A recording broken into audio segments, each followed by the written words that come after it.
Identity. Jedi Archive Restricted Access. Level 10. Catalog ID 88-Descendant. Artifact. The Rule of Two. A historical and philosophical analysis of the Bane lineage. Origin. Recovered datachron. Corrupted. Sirocco sector. Attributed to Darth redacted, likely mid-lineage successor. Archivist note: this document represents a hazardous cognitive hazard. It does not merely recount history, it attempts to reprogram the reader's understanding of the Force. It frames the genocide of the Sith Brotherhood not as a tragedy, but as a holy necessity. Proceed with extreme mental shielding. Preface: the nature of the Absolute. To understand the Sith is to understand the nature of the Absolute. The Jedi speak of balance as if it were a static state, a scale resting perfectly level, dust settling on the plates. This is the lie they tell themselves to excuse their inaction. True balance is not stillness. It is the tension of a bowstring drawn to its breaking point. It is the moment before the storm breaks. It is conflict. The Force is not a river to be floated upon. It is a beast to be broken. It is a fire that must be stoked. And fire, by its very nature, consumes. For 1,000 years, the Sith tried to be a forest fire, burning everything, spreading wide, consuming the galaxy in a chaotic blaze. We were bright, yes. We were terrifying, but we burned ourselves out. We turned on each other, fighting for scraps of ash. It was Lord Bane who realized that we should not be a forest fire. We should be a laser, a single, concentrated beam of coherence and destruction. This text is the history of that beam. Book 1, The Failure of the Many, The Era of Khan. 1. The Delusion of Equality. You have read the histories of Lord Khan and his Brotherhood of Darkness. Even the name reeks of compromise. Khan was a charismatic man, a general of great skill, but as a Sith, he was a heretic. His heresy was the belief that the dark side could be democratized. He looked at the endless infighting of the old Sith empires, the constant backstabbing, the warlords tearing each other apart, and he decided the solution was brotherhood. He declared that all Sith were equal. Dark Lord was a title abolished. We were all merely lords. It was a seductive poison. It allowed the weak to feel strong. It allowed the mediocre to stand shoulder to shoulder with the great and claim they were the same. But the dark side creates a hierarchy of power naturally. It is Darwinian. By enforcing artificial equality, Kayan did not elevate the weak. He shackled the strong. He diluted the venom. 1,000 Sith of moderate power are not equal to 1 Sith of absolute power. 1,000 drops of poison in an ocean are harmless. One concentrated dose in the vein is fatal. 2. The thought bomb. Bane saw this rot. He walked among the Brotherhood on Ruusan and saw not warriors, but politicians. They were more concerned with appeasing each other than destroying the Jedi. They were sharing the Force, sipping from it like a communal cup, terrified that one might drink more than the other. The thought bomb was not a weapon of war in the traditional sense. It was a surgical instrument. Bane tricked Kayan into using it. He manipulated the Brotherhood's own fear and desperation. When the bomb detonated, trapping the spirits of all Jedi and Sith in that radius within a sphere of eternal torment, Kayan believed he was martyring himself for victory. He was merely taking out the garbage. Bane stood on the edge of the crater, the only survivor. He did not mourn. He looked into the void where the Brotherhood had been and saw a clean slate. The cancer had been cut out. The Sith were dead. Long live the Sith. Book 2, The Axiom of the Two, The Genesis. 1. The mathematical necessity. 2. There should be. No more, no less. One to embody power, the other to crave it. Why 2? Why not 3? Why not 1? 1 is stagnation. If a master has no apprentice, they have no challenge. They grow complacent. They begin to believe they are the apex, and in that arrogance, they stop growing. A master without an apprentice is a king without an heir, a dead end. 3 is conspiracy. If there are 3, 2 will inevitably ally against the third, not because they are stronger, but because they are weaker. 2 weak apprentices will band together to kill a strong master, and in doing so, they will lower the bar of what it means to be a Sith Lord. The lineage will degrade. The peak will lower. 2 is perfect. 2 is the binary star system. The master is the anchor. They possess the knowledge. They are the existing peak of the dark side. Their duty is to withhold nothing, yet give nothing freely. They must force the apprentice to rip knowledge from their grip. The apprentice is the challenger. They are the hunger. Their existence is defined by a single goal: to surpass the master. Not to equal them, to surpass them. 2. The transfer of power. The death of a Sith master under the rule of 2 is not a murder. It is a graduation.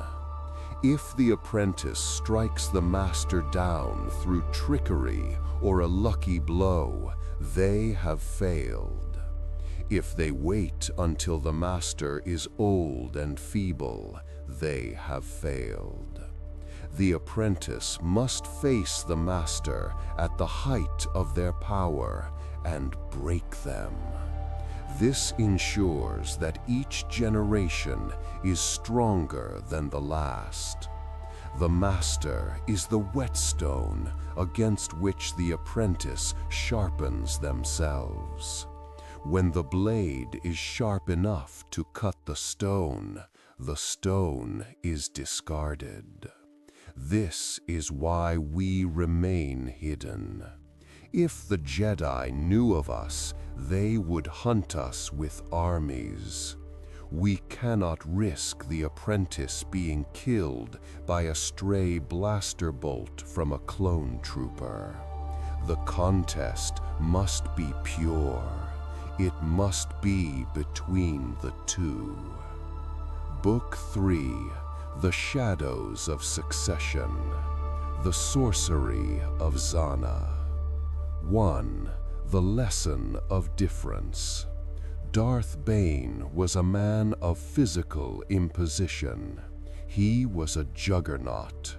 His connection to the Force was a battering ram. He wore orbalisk armor. He crushed skulls with his bare hands.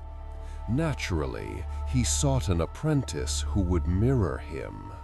But the Force gave him Zana. Zana was a child when he found her, surrounded by the corpses of Jedi she had snapped with her mind. She was small, physically unremarkable.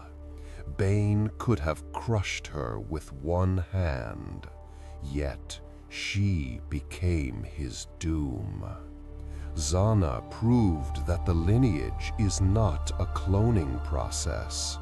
If every apprentice is just a weaker copy of the master, we fail. Zana did not try to outmuscle Bane. She knew she would lose. Instead, she mastered what he ignored: Sith sorcery, the art of the mind, the spells of madness. 2. The Stone versus the Wind. Their final duel is the perfect case study of the rule. Bane came at her with the fury of a storm, a whirlwind of red plasma and lightning. Zana retreated. She defended. She let him exhaust his fury against her walls. And then she whispered. She summoned the nightmares of his past. She turned his own strength into a cage.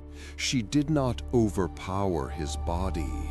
She dismantled his mind. When Bane fell, it was not because he was weak. It was because Zana had evolved beyond him. She taught the Sith a crucial lesson. Obfuscation is a weapon. Under Zana, we vanished.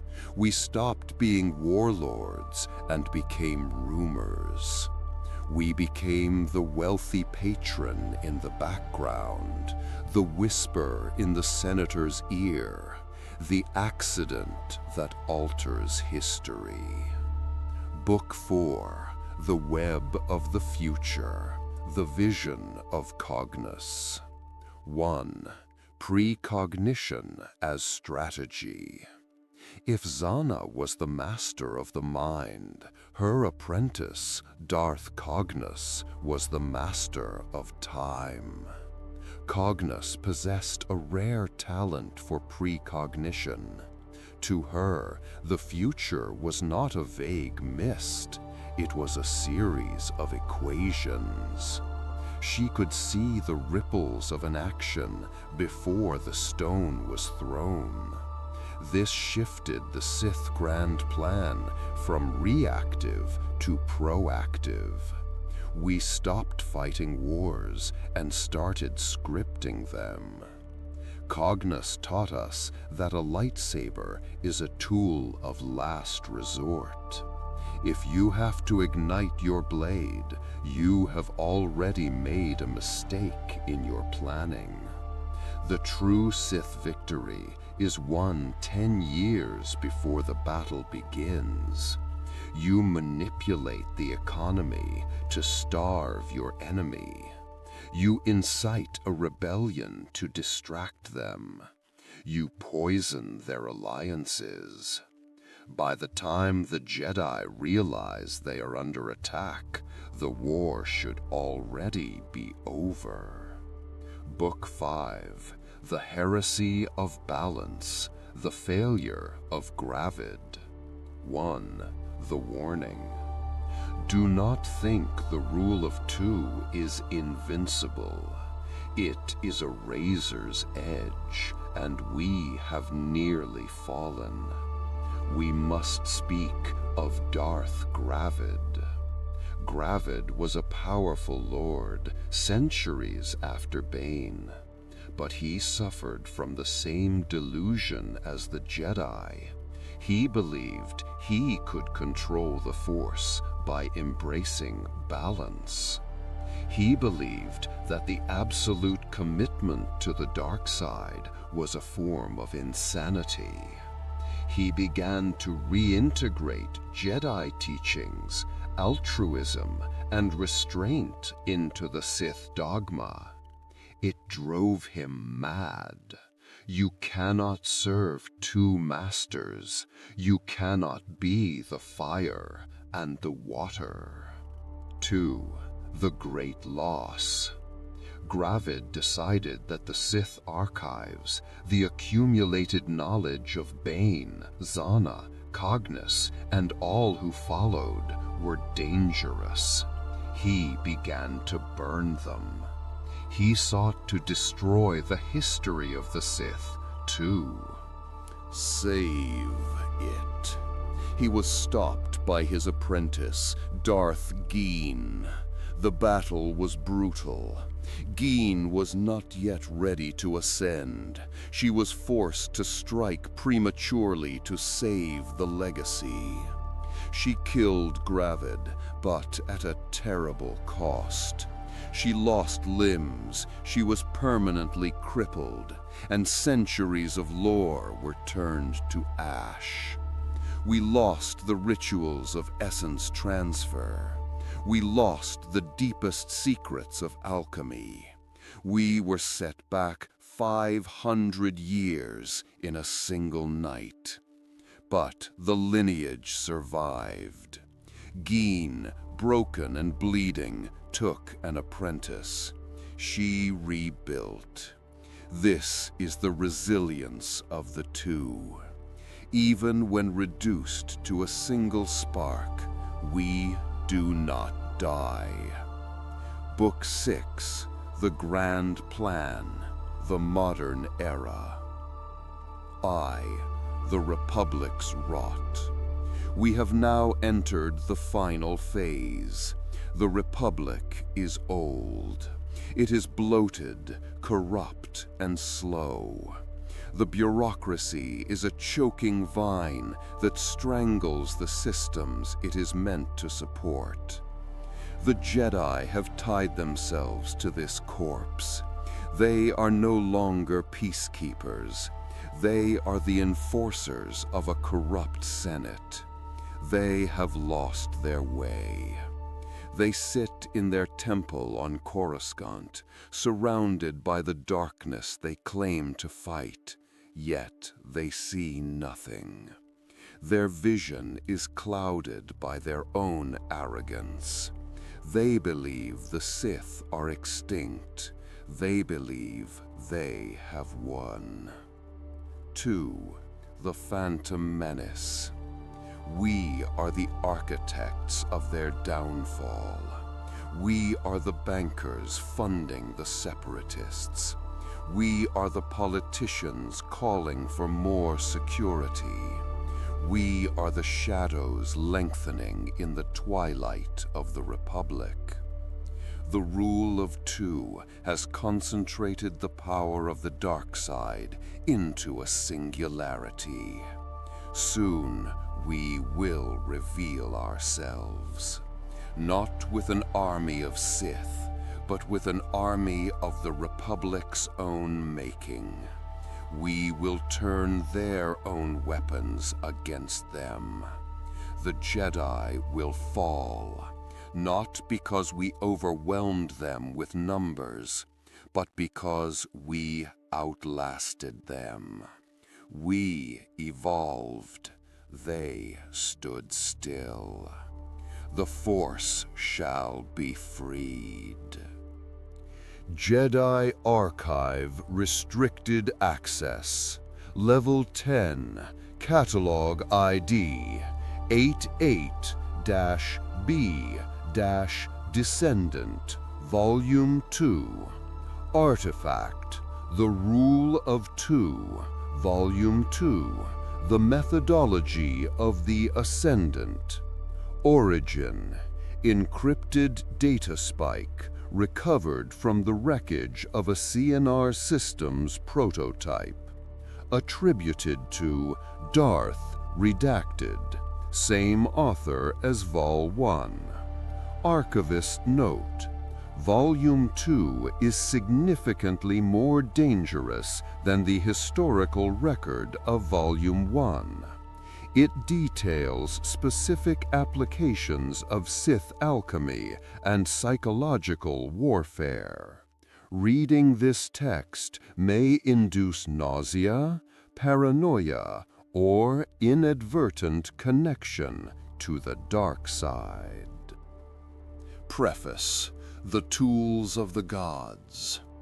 History is the foundation, but methodology is the structure. In Volume 1, we discussed why we exist.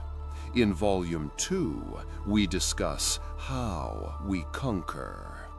To be Sith is not merely to wield a red saber. A brute can swing a plasma blade. A Sith wields the galaxy itself.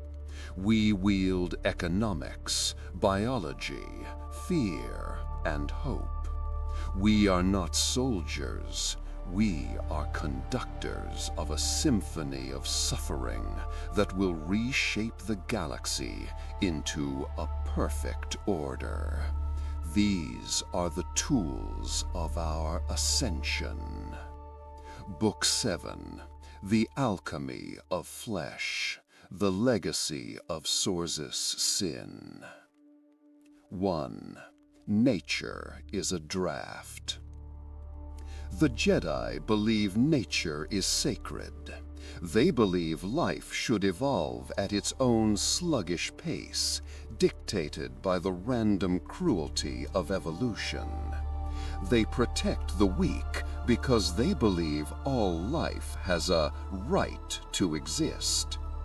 This is sentimentality. Nature is not a temple, it is a laboratory. And we are the scientists. Sith alchemy is the rejection of good enough. Why accept a beast that is strong when you can forge one that is invulnerable?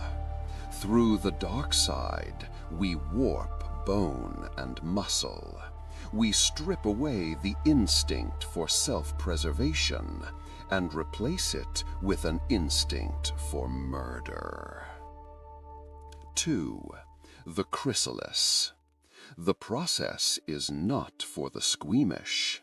To alter a life, you must first break it. You must tear down the biological barriers that limit growth. Pain is the catalyst. Under extreme agony, the midichlorians become hyperactive, desperate to preserve the host. It is in this moment of biological panic that the alchemist strikes, molding the flesh like wet clay. We do not create monsters for the sake of terror alone. We create them to prove a point, that the Force is superior to nature. When a Leviathan crushes a city, it is not just a beast feeding. It is the dark side asserting its dominance over the natural order. Book 8, The Political Shadow, The Art of Plague. 1. The Weapon of Trust. The most dangerous weapon in the galaxy is not the Death Star. It is trust. If you attack a man, he will fight you. If you befriend him, he will hand you the keys to his house.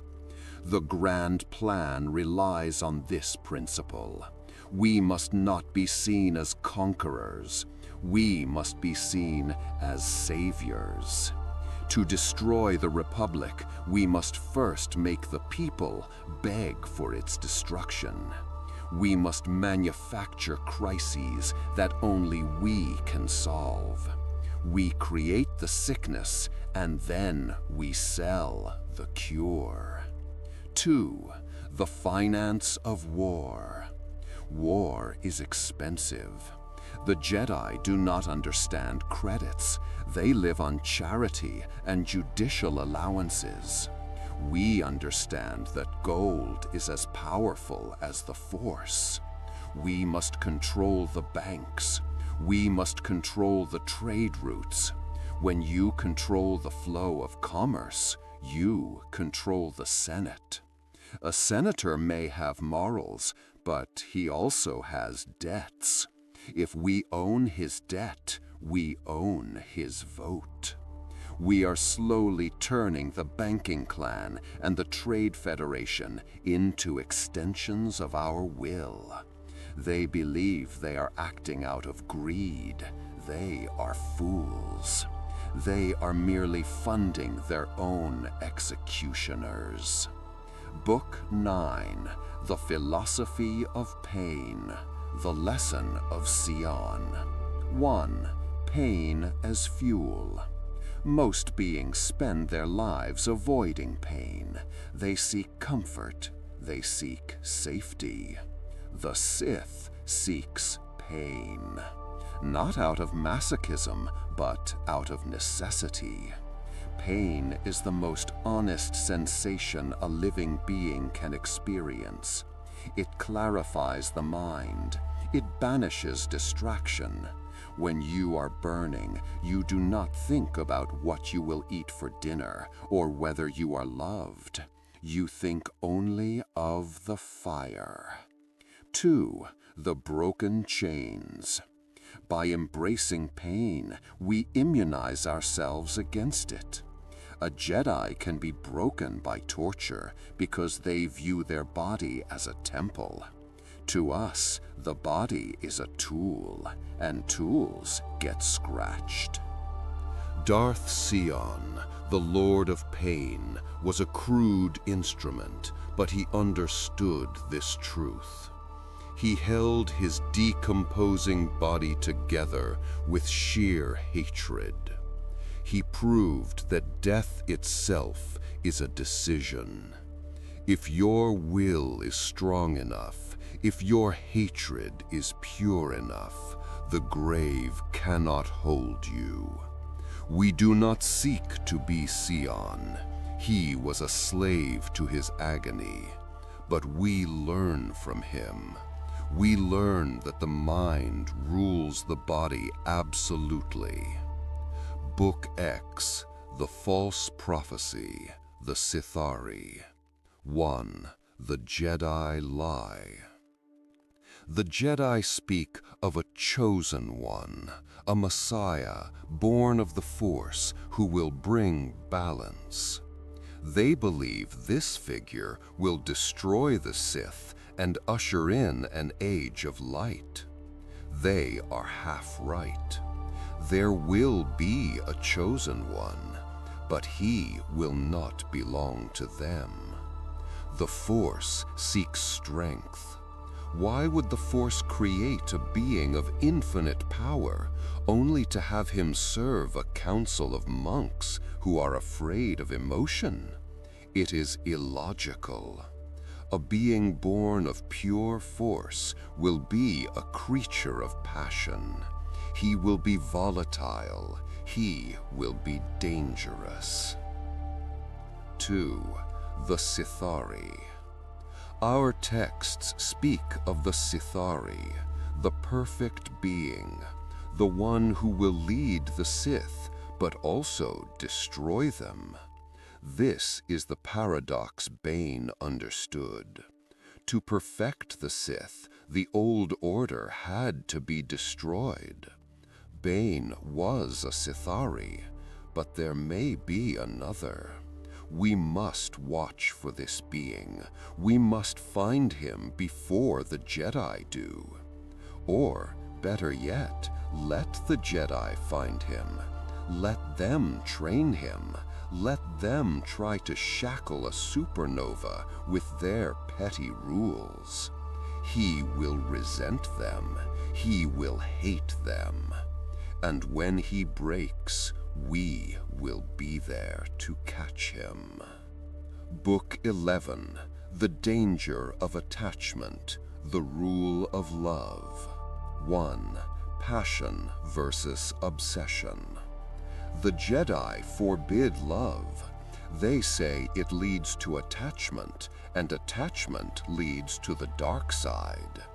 We do not forbid love, but we warn against it. Love is a passion, and passion gives strength. To fight for someone you love is to fight with 10 times your normal strength. However, love is also a leash.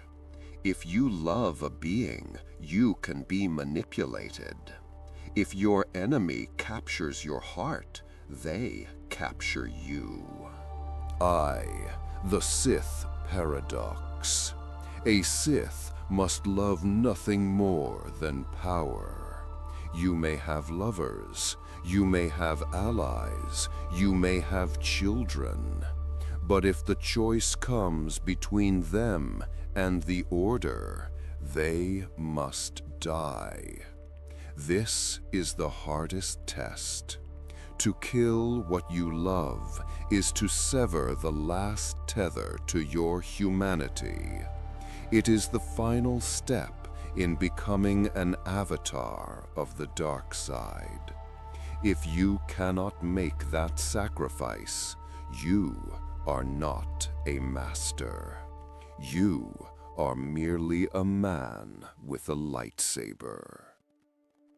Book 12, The Eternal Sith, The Ultimate Goal. I, Beyond Governance. What is the end of the grand plan? Is it merely to rule the galaxy? No, that is small thinking. Empires rise and fall. Emperors die. The ultimate goal of the Sith is immortality.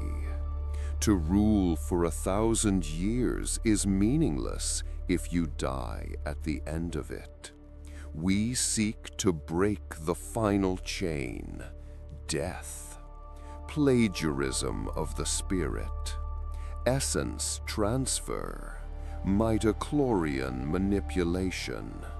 We research these dark arts not for curiosity, but for survival. 2. The God King. The final Sith Lord will not just be an emperor, he will be a god. He will rule not through bureaucracy, but through the Force itself. He will be eternal. His will shall be law, not because it is written, but because reality bends to accommodate him. The Jedi merge with the Force when they die, losing their identity. They call it peace. We call it suicide. We will not merge. We will conquer. We will retain our consciousness. We will impose our I upon the infinite we of the Force. We will live forever, and the galaxy shall be our altar.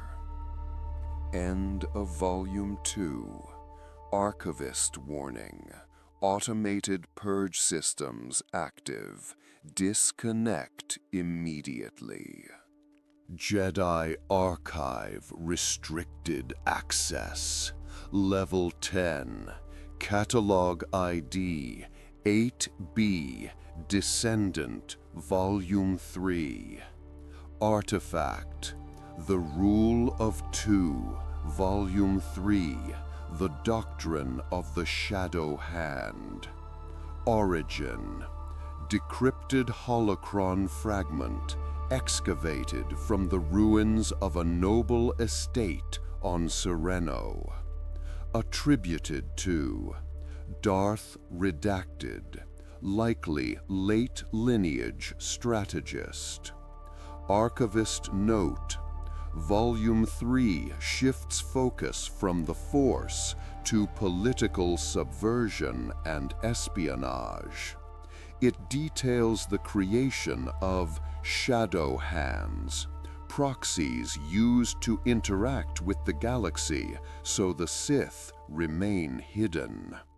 It contains hazardous methodologies regarding the destabilization of democratic governments.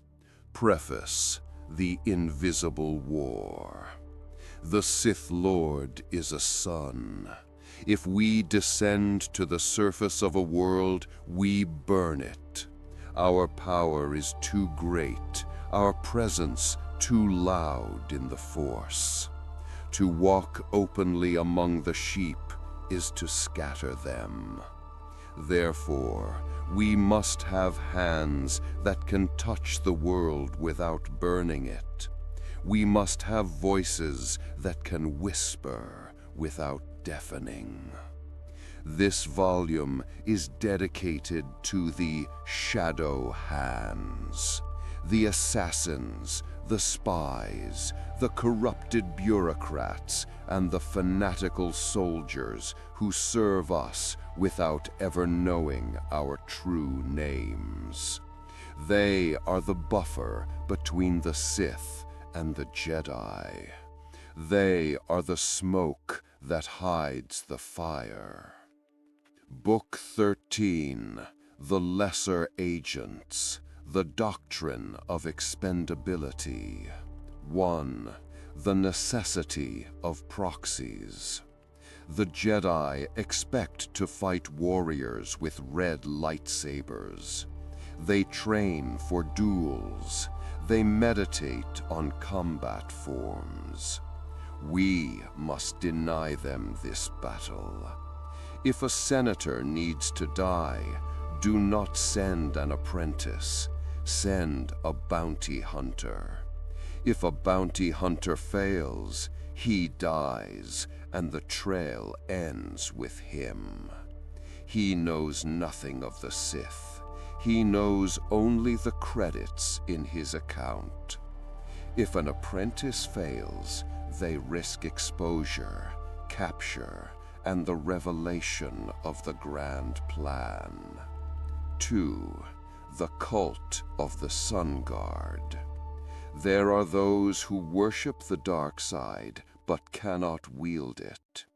Do not despise them. Use them. Use them. The Sun Guard of Thyrsus. The Akani duelists. The Mandalorians. These consist of warrior castes seeking purpose. We give them a cause. We give them targets. We shape their primitive codes of honor into chains of obedience.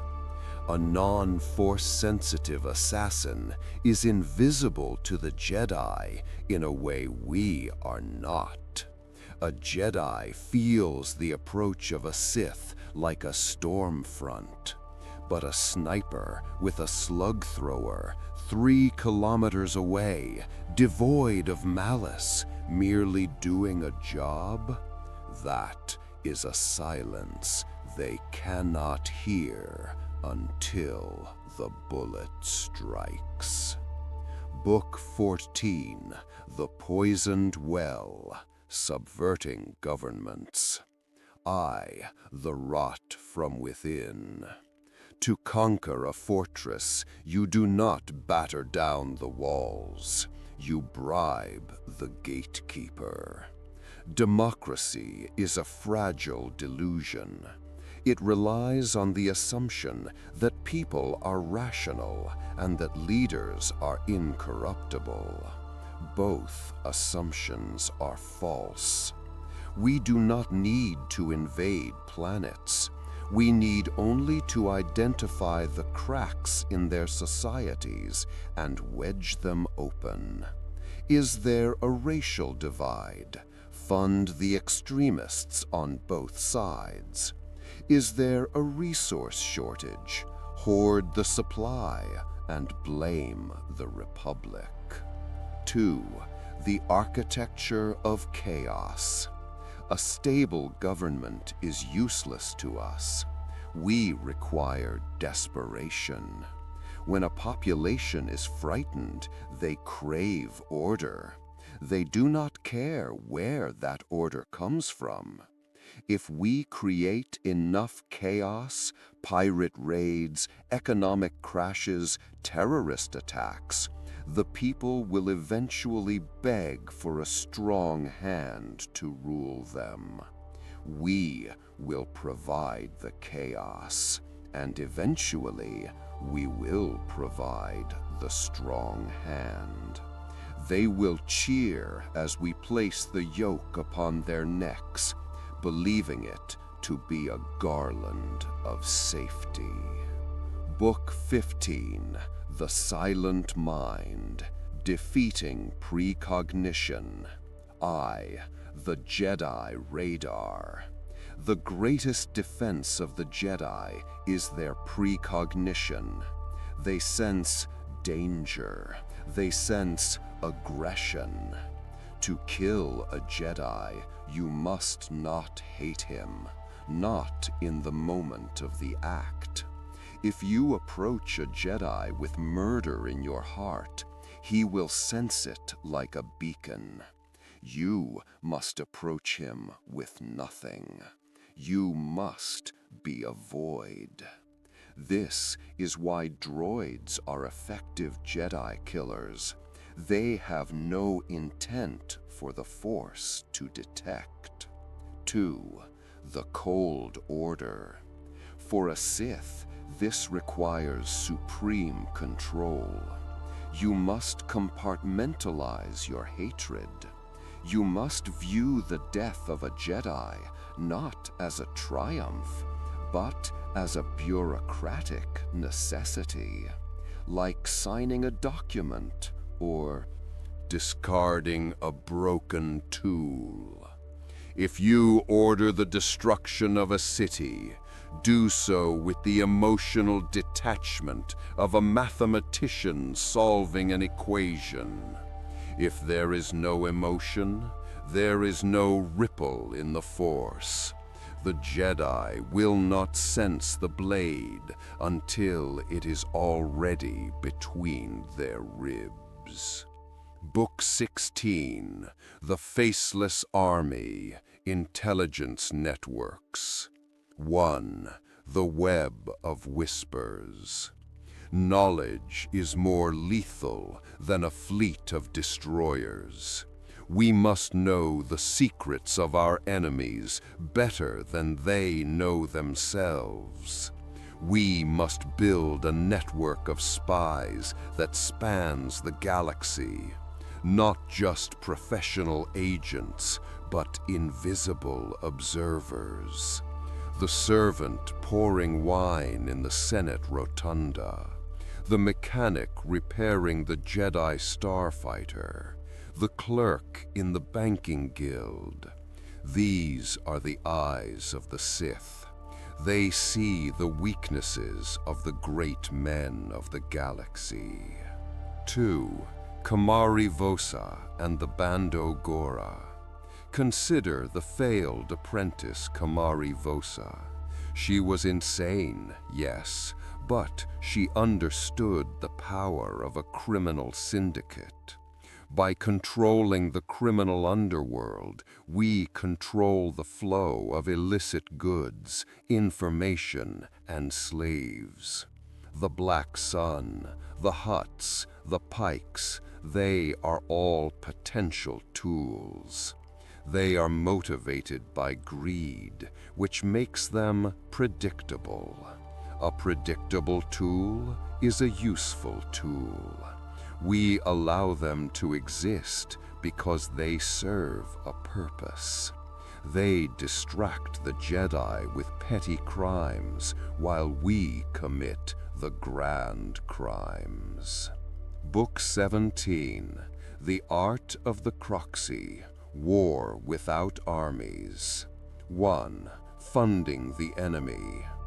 It is a delicious irony to use the Republic's own credits to fund its enemies. We must establish shell corporations, front companies, investment firms. Through these, we funnel wealth to separatist movements, warlords, and dissidents. We arm the enemies of the Republic with blasters manufactured in Republic factories. The Republic fights a Hydra. For every head they cut off, we fund 2 more. They exhaust their treasury and their morale fighting ghost enemies, never realizing that the true enemy is sitting in the boardroom on Coruscant. 2. The nihilism of profit. War is the ultimate engine of the grand plan. It grinds down the old order. We do not care who wins these proxy wars. The conflict is the victory. Every dead Jedi, every destroyed Republic cruiser, every disillusioned citizen is a step toward our ultimate goal. We must be the arms dealer who sells to both sides. We ensure the war is long, bloody, and indecisive. Only when the galaxy is bled white will we step in to end it. Book 18, The Erosion of Truth. Propaganda. 1. History is malleable. He who controls the present controls the past. He who controls the past controls the future. The Jedi claim to be the guardians of truth. We must expose them as liars. We must plant the seeds of doubt. The Jedi steal children. The Jedi are above the law. The Jedi serve only the rich. These are not entirely lies, which makes them effective propaganda. We must whisper these truths until they become shouted in the streets. We must erode the moral authority of the Jedi Order. 2. The new narrative. When the time comes to reveal ourselves, we will not say, "The Sith have returned to enslave you." We will say, "The Jedi betrayed you." We are here to restore order. We will rewrite history to show the Jedi as the aggressors and the Sith as the victims of a religious purge. The truth does not matter. Only perception matters. If the galaxy believes we are the heroes, then we are the heroes. End of Volume 3. Archival note. Sector 4 lockdown initiated. Trace attempt detected. Jedi Archive, restricted access, level 10, catalog ID, 88-Descendant, Volume 4, Artifact, The Rule of Two, Volume 4, The Corrupted Arts, Origin, recovered from the obsidian spires of Prakith, Deep Core. Attributed to Darth Redacted, suspected lineage historian. Archivist note: Volume 4 represents a significant escalation in cognitive hazard. While previous volumes discussed politics and philosophy, this text details actual rituals of Sith sorcery. The chanting of phonetics found within Book 19 is strictly prohibited within temple grounds. Preface: The Force Unbound. The Jedi view the Force as a river, a flow to be respected, a current to be navigated. They build dams and canals, diverting it gently to power their machines and heal their sick. We know the truth. The Force is not a river. It is a beast. It does not want to flow. It wants to devour.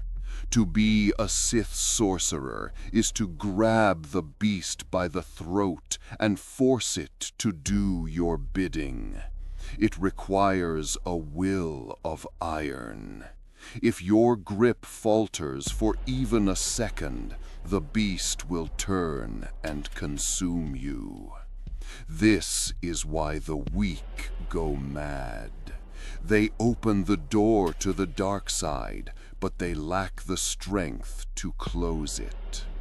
Book 19, The Language of Unmaking, Sith Sorcery. 1. Beyond telekinesis. Any Padawan can lift a rock.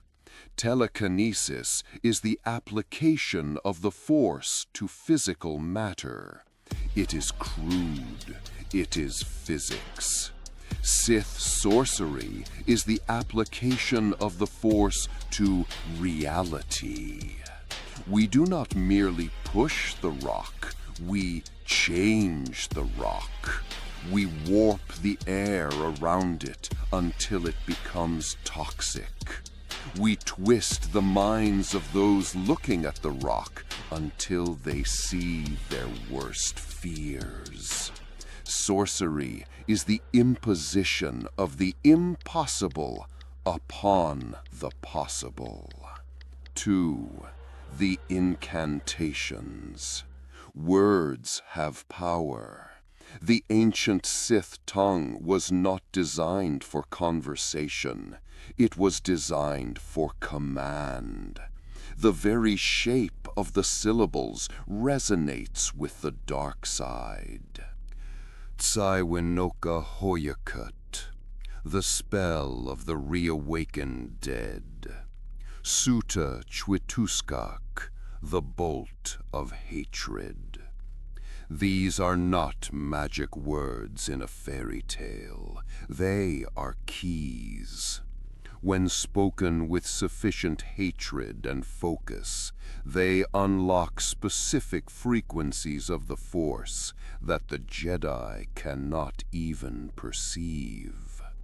But be warned, the tongue of the Sith blisters the throat of the unworthy. To speak them is to invite darkness into your lungs. Book XV, The Gatekeeper's Trap, Holocrons. 1. The False Immortality. We create holocrons to preserve our knowledge. The Jedi create them to preserve their history. There is a difference. A Sith holocron is not a library. It is a copy of a mind. The gatekeeper is a sentient echo of the Creator. It has their personality, their arrogance, and their cunning. Do not trust the gatekeeper. It will test you. It will lie to you. It will try to possess you. Many young apprentices have been found catatonic, their minds hollowed out by a holocron that decided the student was a suitable vessel for the master's return. 2. The capstone. To open a Sith holocron requires more than the Force. It requires the dark side. It demands passion. You cannot open it with a calm mind. You must bleed your emotions into the crystal matrix. This is the first defense. It ensures that the secrets within are never revealed to a Jedi. If a Jedi tries to open our holocrons with their peace, the device remains inert. Or, if the Creator was particularly vicious, it detonates. Book 21, The Scar on the Galaxy, Dark Side Nexus. 1. Staining the Earth. The Jedi build temples on Vergence points to heal them. We build fortresses to corrupt them. A dark side nexus is a wound in the Force. It is a place where a great atrocity occurred, or where a powerful Sith Lord died. The cave on Dagobah, the Valley of the Dark Lords on Korriban, the demon moon of Duxan. These places amplify our power. They are batteries of negative energy. A Sith can draw upon the echoes of ancient pain to fuel their sorcery. 2. Creating the Nexus. We do not just find these places, we create them. To create a nexus, you must commit an act of profound darkness, the mass sacrifice of a population, the ritualistic execution of a powerful Jedi. The concentration of suffering must be so intense that the Force itself screams. That scream echoes forever. The vegetation dies, the animals mutate, the air turns cold. The planet itself becomes a monument to your power. This is how we mark our territory.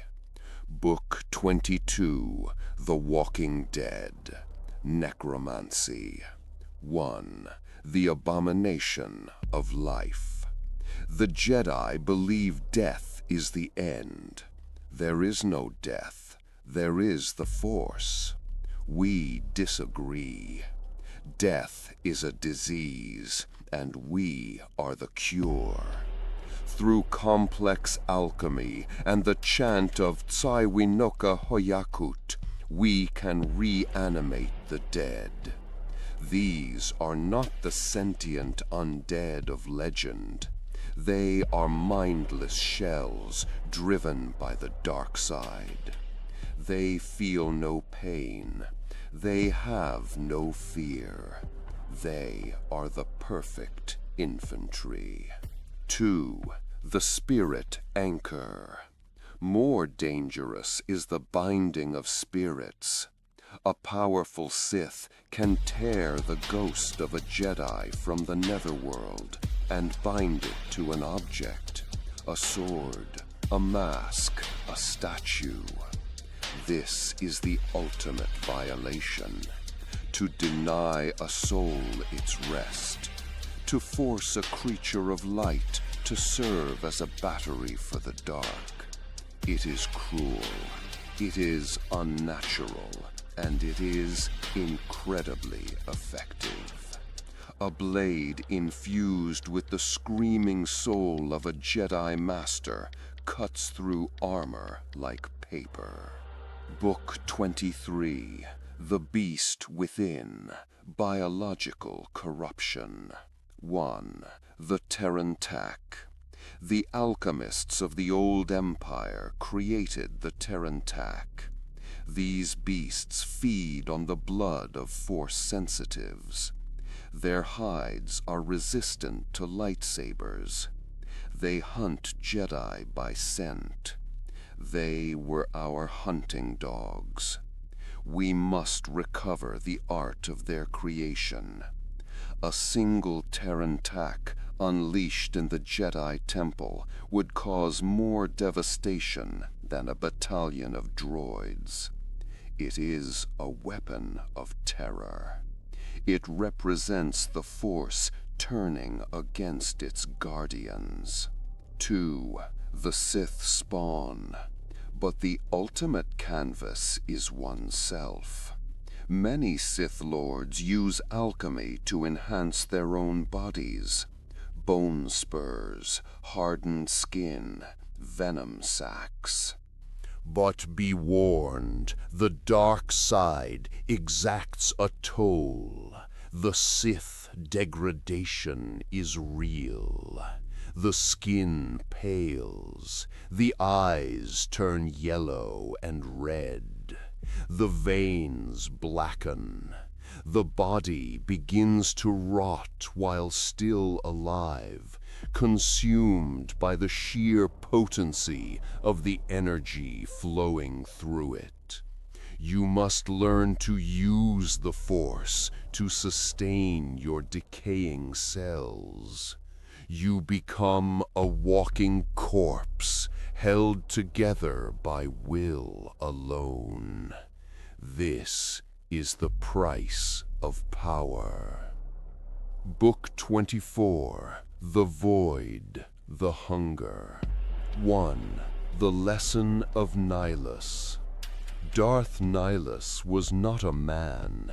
He was a hole in the Force. He did not use the dark side. He was consumed by it. He became a wound in the galaxy that hungered to be filled. He could strip a planet of life by speaking. He could consume the Force energy of entire armies. He is a warning. 2. The Drain Life. We utilize a lesser version of this power, Force Drain. In combat, do not just strike your enemy, feed on them. As they tire, you grow stronger. Siphon their vitality. Pull the Force out of their cells and into your own. It is the ultimate sustainability. As long as you have enemies, you have fuel. You feast on their strength until they are husks, and you are a god. End of Volume 4. Archival alert. Ambient temperature drop detected. Containment. Jedi Archive. Restricted access. Level 10. Catalog ID. 88-Descendant Volume 5. Artifact. The Rule of Two. Volume 5. The Blade of Hate. Origin. Decoded from a fractured crystal matrix found in the ruins of the Jun wastelands. Attributed to Darth Redacted, renowned duelist. Archivist note. Volume 5 analyzes lightsaber combat.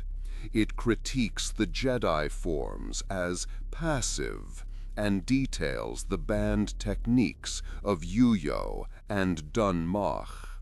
The description of the bleeding ritual in Book XXX is disturbing. Preface. The extension of will. The lightsaber is not a weapon. It is a lens. It focuses the will of the user into a cutting edge. For the Jedi, the saber is a shield, a tool of defense, a symbol of restraint. They treat it with reverence, like a religious icon. For the Sith, the saber is a claw. It is a fang. It is the physical manifestation of our desire to dominate. We do not revere the weapon. We command it. A Sith who relies solely on their blade is a fool, but a Sith who cannot use their blade is a corpse. Combat is the ultimate debate. When words fail, the blade proves who is right. Book 25, The Broken Forms, Critique of the Seven. 1. The Pacifism of Soresu. The Jedi favor Form 3, Soresu, the way of the Minok. It is a defensive style designed to deflect blaster bolts and outlast an opponent. It is the style of the coward. Soresu relies on the enemy making a mistake. It surrenders the initiative. A Sith never surrenders the initiative. We do not wait for the enemy to tire. We break them. To practice Soresu is to admit that you are afraid to strike. 2. The ferocity of Yuyo. We embrace Form 7, Yuyo, the way of the Vornskra. The Jedi banned this form for centuries because it brings the user too close to the dark side. It requires chaotic, staccato movements. It demands that the user enjoy the fight. To master Juyo, you must let your emotions flow into your limbs. You do not plan your next strike. You feel it. You become a whirlwind of malice. It is reckless, yes. It leaves you open to counterattack. But the sheer violence of the assault usually ensures that the enemy is too busy trying to survive to counter anything. Book XV, The Bleeding, Crystal Synthesis. 1. The Lie of the Kyber. The Jedi bond with their crystals. They wander ice caves, waiting for a rock to call to them. They serve the crystal. We enslave it. A natural Kyber crystal is aligned with the light. It resists the dark side. To create a Sith lightsaber, one must not merely find a crystal, one must conquer it. 2. The Ritual of Domination. You must take a crystal, preferably one taken from the saber of a Jedi you have killed, and pour your pain into it. You must force your will upon its lattice structure. The crystal will scream. It will show you visions of your own death. It will try to reject you. You must not falter. You must crush its resistance until it submits. In its agony, the crystal bleeds, turning the blade crimson. A red blade is not an aesthetic choice. It is the sign of a victim. It is a crystal that has been tortured into submission. Book 27, The Art of Verbal Warfare, Dun Mach 1, The Weapon of Voice. The duel is not fought only with plasma.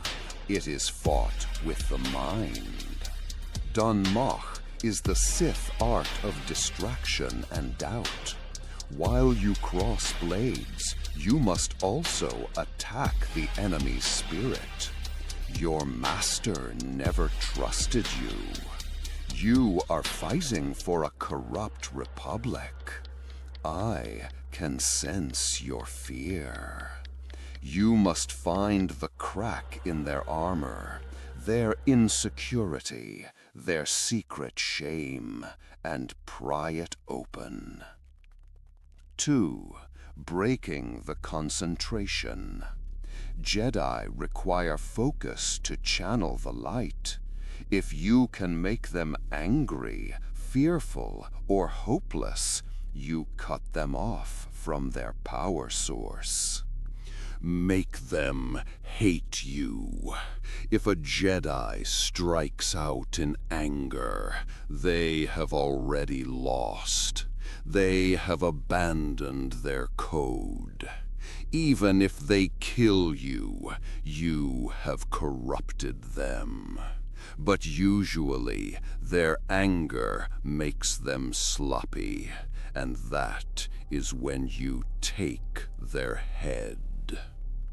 Book 28, The Exotic Weapons, the Staff and the Whip.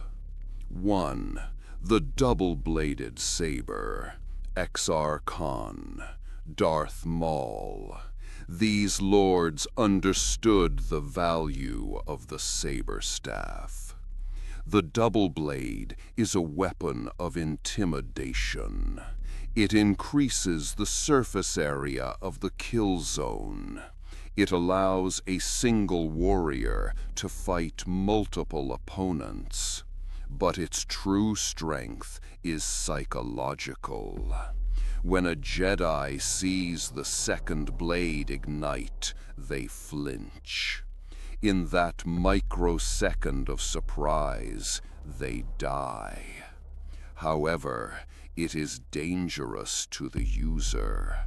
One mistake and you cut yourself in half. It requires perfection. 2. The Light Whip. Rare, cruel, unpredictable. The Light Whip is a flexible containment field. It cannot be blocked by standard parries. It wraps around the enemy's blade and severs the hand holding it. It is a weapon of torture, not just execution. We use it when we want the enemy to suffer before the end. Book 29, The Force in Combat, Integrated Warfare. 1. The Third Hand. A duel is not fencing. You have the Force. Use it. If your blades are locked, blast them with telekinesis. If they jump, pull them out of the air. If they retreat, choke them. There is no fair fight. There is only victory and death. The Jedi separate swordplay and force powers. They view them as distinct disciplines. We weave them together. The blade and the blast are one motion. 2. Sith Lightning. The ultimate expression of hatred. To summon lightning, you cannot just be angry. You must wish for the complete obliteration of existence. It is not merely electricity. It drains the life force as it burns. It causes the muscles to seize, leaving the enemy helpless. It is the power of a storm held in the palm of your hand. But be careful. If you are not grounded in your hate, it can turn back on you. Book 30. The Final Strike. The Philosophy of the End. No mercy. The Jedi show mercy. They spare the fallen. They take prisoners. This is why they lose. If an enemy draws a weapon against you, they have forfeited their right to life. To spare them is to invite betrayal. If you defeat an enemy and let them live, they will learn. They will return stronger. 2. The trophy. When the deed is done, take a trophy.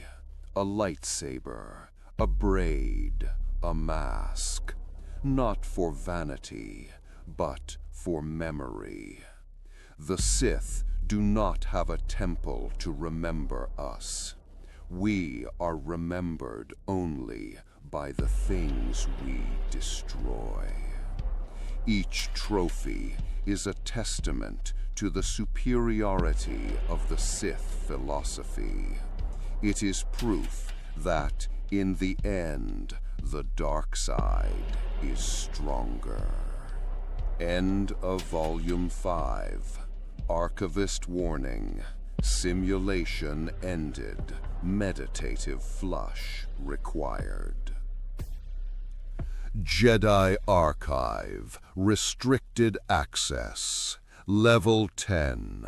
Catalog ID 8-B. Descendant. Volume 6. Artifact. The Rule of Two. Volume 6. The Decay of the Republic. Origin. Encrypted datapad found in the private spire of a disgraced senator on Coruscant. Attributed to Darth Redacted, political strategist. Archivist note. Volume 6 shifts focus to macro-politics. It details the Great Peace not as a golden age, but as a calculated period of stagnation designed to weaken the Jedi Order through lack of conflict. The analysis of the Senate's corruption is disturbingly accurate. Preface. The poison of peace. War sharpens the spirit. Peace dulls it. The Republic, but natural, deep, manifesto-like tone, dark and subtly evil, like an ancient Sith Lord from Star Wars. Uncaring, like this is a waste of time. The Republic believes that the last 1,000 years of peace are a testament to their moral superiority. They are wrong. This peace was not a gift. It was a cage. We gave them peace so they would grow fat. We gave them peace so they would forget how to fight. A blade left in the sheath for 1,000 years does not remain sharp. It rusts. And while the Republic rusted, we were the moisture in the air, accelerating the decay. Book 31, The First Century, The Illusion of Victory. 1. The Ruusan Reformation. Following the defeat of the Brotherhood of Darkness, the Republic demilitarized. They disbanded the Brand Army.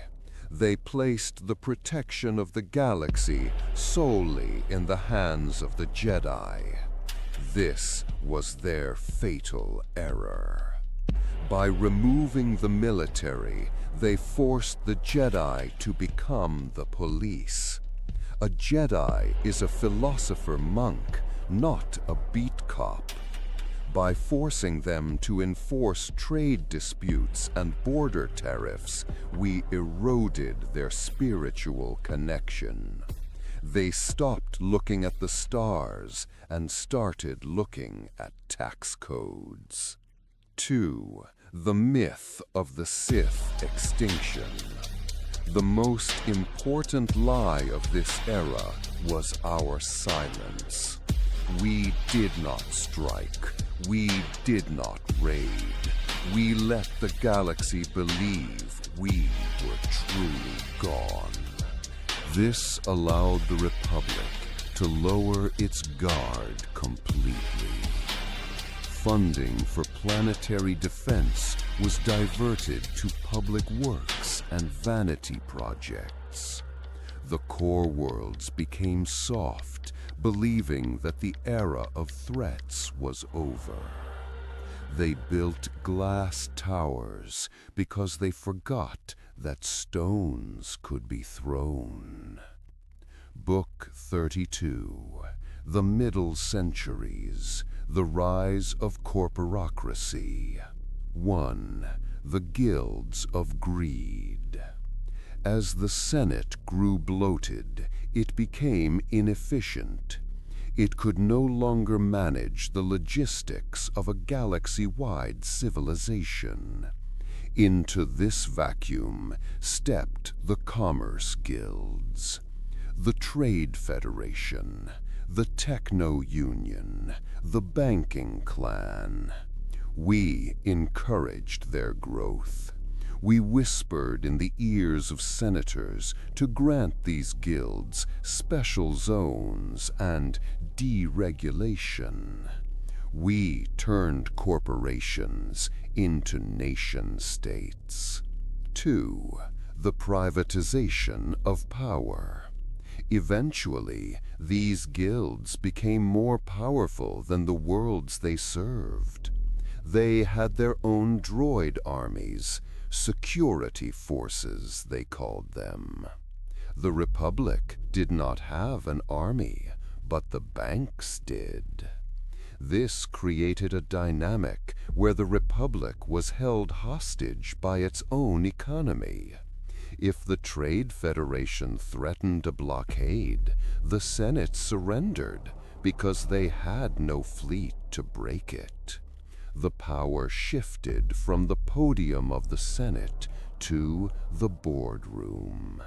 Book 33, The Outer Rim, The Foundation of Hate. 1. The Neglect.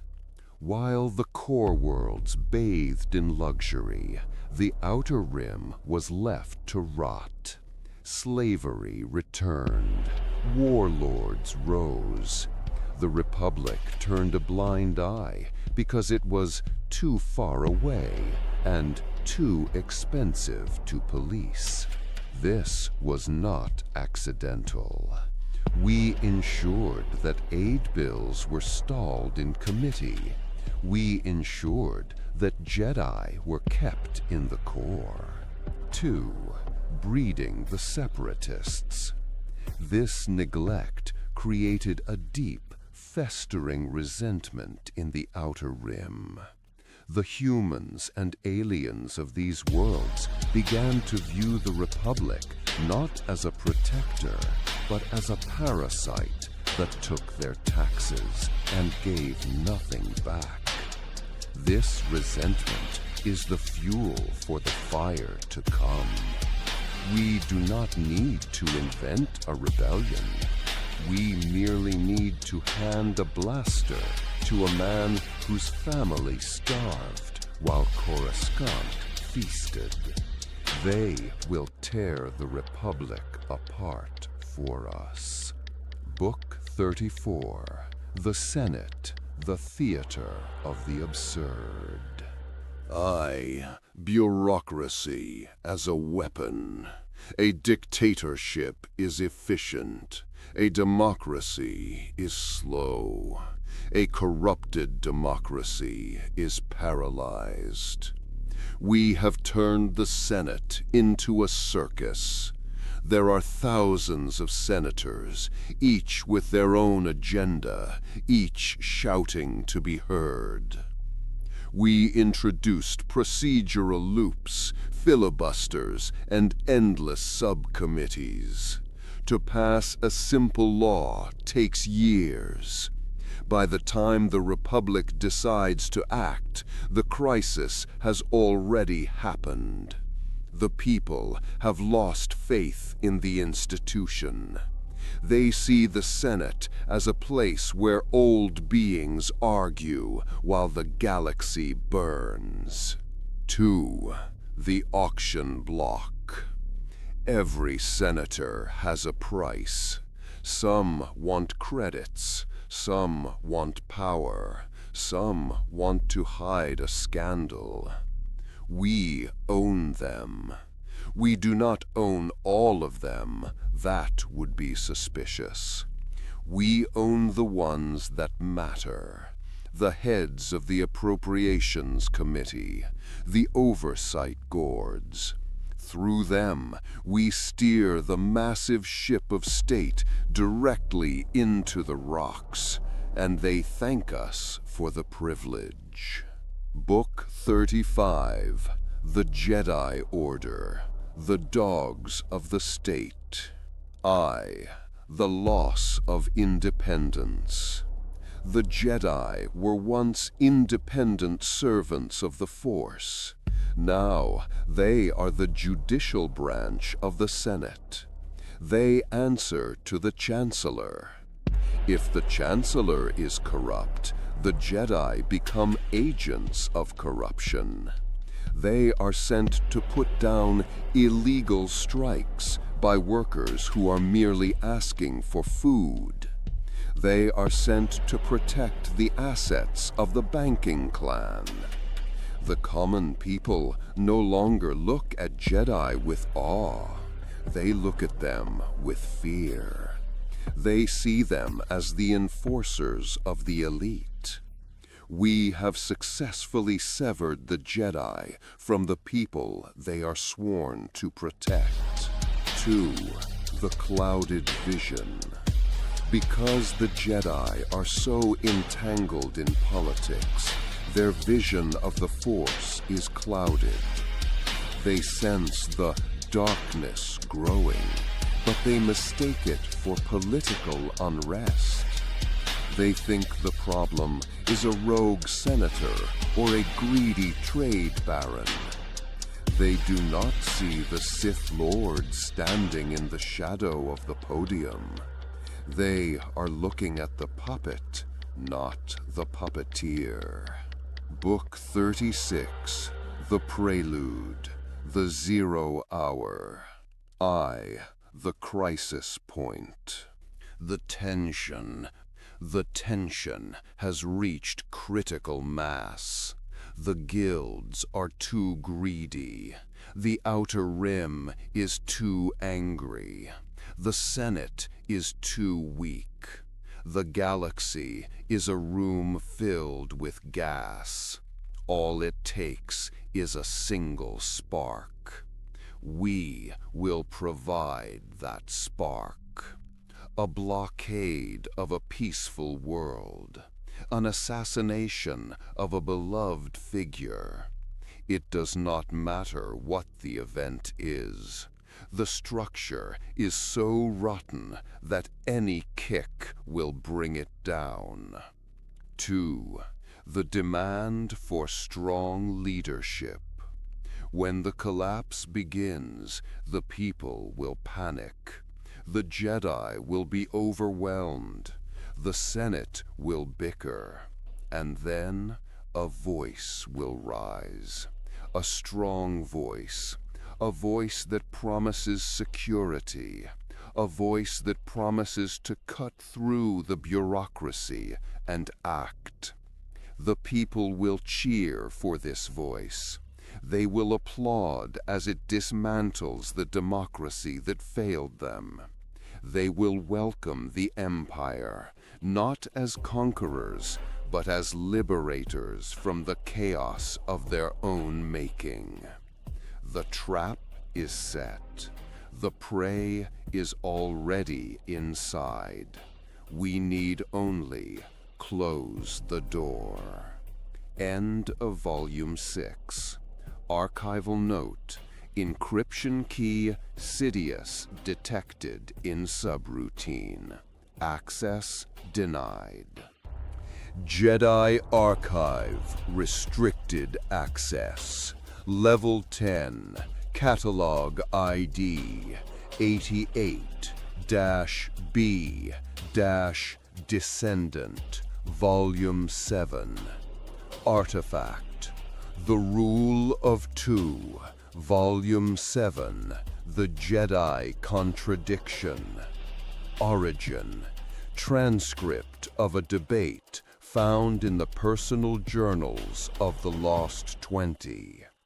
Attributed to Darth Redacted, Philosopher of the Dark. Archivist note: Volume 7 is an ideological hazard. It does not teach combat, but rather seeks to break the faith of the reader. It presents a line-by-line refutation of the Jedi Code, framing Jedi philosophy not as good, but as a violation of the natural laws of existence. Preface: The Architecture of Denial. The Jedi Code is not a philosophy. It is a cage. It is a series of restrictions designed to frighten children into obedience. It denies the very things that make a being alive: feeling, wanting, striving. To follow the Jedi Code is to commit spiritual suicide. It is to look at the vibrant, violent, chaotic universe and say, no. The Sith Code is yes. It is an affirmation of reality. Book 37, The First Lie. There is no emotion, there is peace. 1. The Denial of Life. There is no emotion. A statement of profound absurdity. To exist is to feel. The fear of the prey, the hunger of the predator, the love of the mother, the rage of the warrior. These are the engines of the galaxy. Without emotion, there is no motivation. Why does a Jedi save a life if he feels no compassion? Why does he stop a war if he feels no horror? He acts out of rote obedience. He becomes a droid made of flesh. 2. The stagnation of peace. There is peace. Peace is a lie. Look at nature. Is the wolf at peace with the deer? Is the storm at peace with the mountain? No. The universe is in a state of constant, violent flux. Galaxies collide, stars explode. Life eats life. Peace is a temporary delusion, usually enforced by the sword. To seek eternal peace is to seek death. For the only thing that is truly peaceful is the grave. The Sith accepts that conflict is the natural state of existence. We do not hide from the storm, we ride it. Book 38, The Second Lie. There is no ignorance, there is knowledge. I, the restricted archive. The Jedi claim to value knowledge, yet they lock half of the Force away in the restricted section. They study the light, but ignore the dark. They study the shield, but ignore the sword. How can you claim to understand the universe when you refuse to look at its shadow? A Jedi's knowledge is incomplete. It is sanitized. They teach only what is safe. A Sith seeks all knowledge. We study the poisons as well as the cures. We study the demons as well as the gods. We are not afraid of the truth, no matter how terrible it is. 2. The blindness of dogma. Ignorance is not just a lack of facts, it is the refusal to see. The Jedi are ignorant of their own hypocrisy. They preach non-attachment, yet they cling to the Republic. They preach mercy, yet they carry weapons of plasma.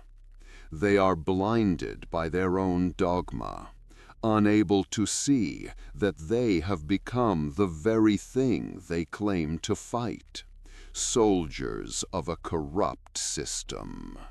Book 39, The Third Lie. There is no passion, there is serenity. I, the fire versus the stone. Passion is the fire that drives evolution. It is the desire to be better, stronger, faster. It is the refusal to accept mediocrity. Serenity is the state of a stone. A stone is serene. It does not move. It does not change. It sits and waits for the wind to erode it. The Jedi strive to be stones. The Sith strive to be fire. Fire burns, yes. It destroys. But it also creates energy. It clears the dead wood to make room for new growth.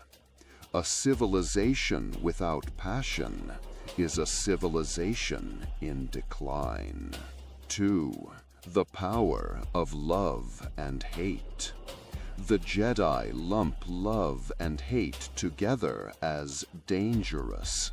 They are fools. Love gives you something to fight for. Hate gives you the strength to destroy the obstacle in your way. Both are tools. By suppressing them, the Jedi cut themselves off from the deepest reservoirs of the Force. A Sith channeling pure rage is a conduit of power a Jedi cannot comprehend.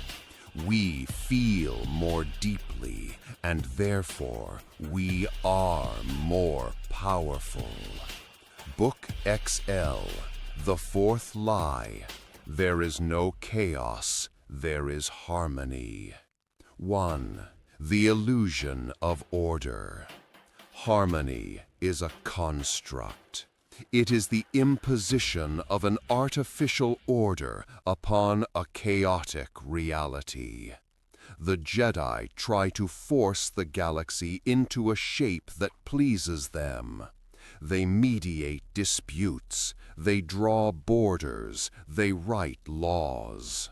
They try to garden a jungle, but the jungle always grows back. Chaos is the engine of change.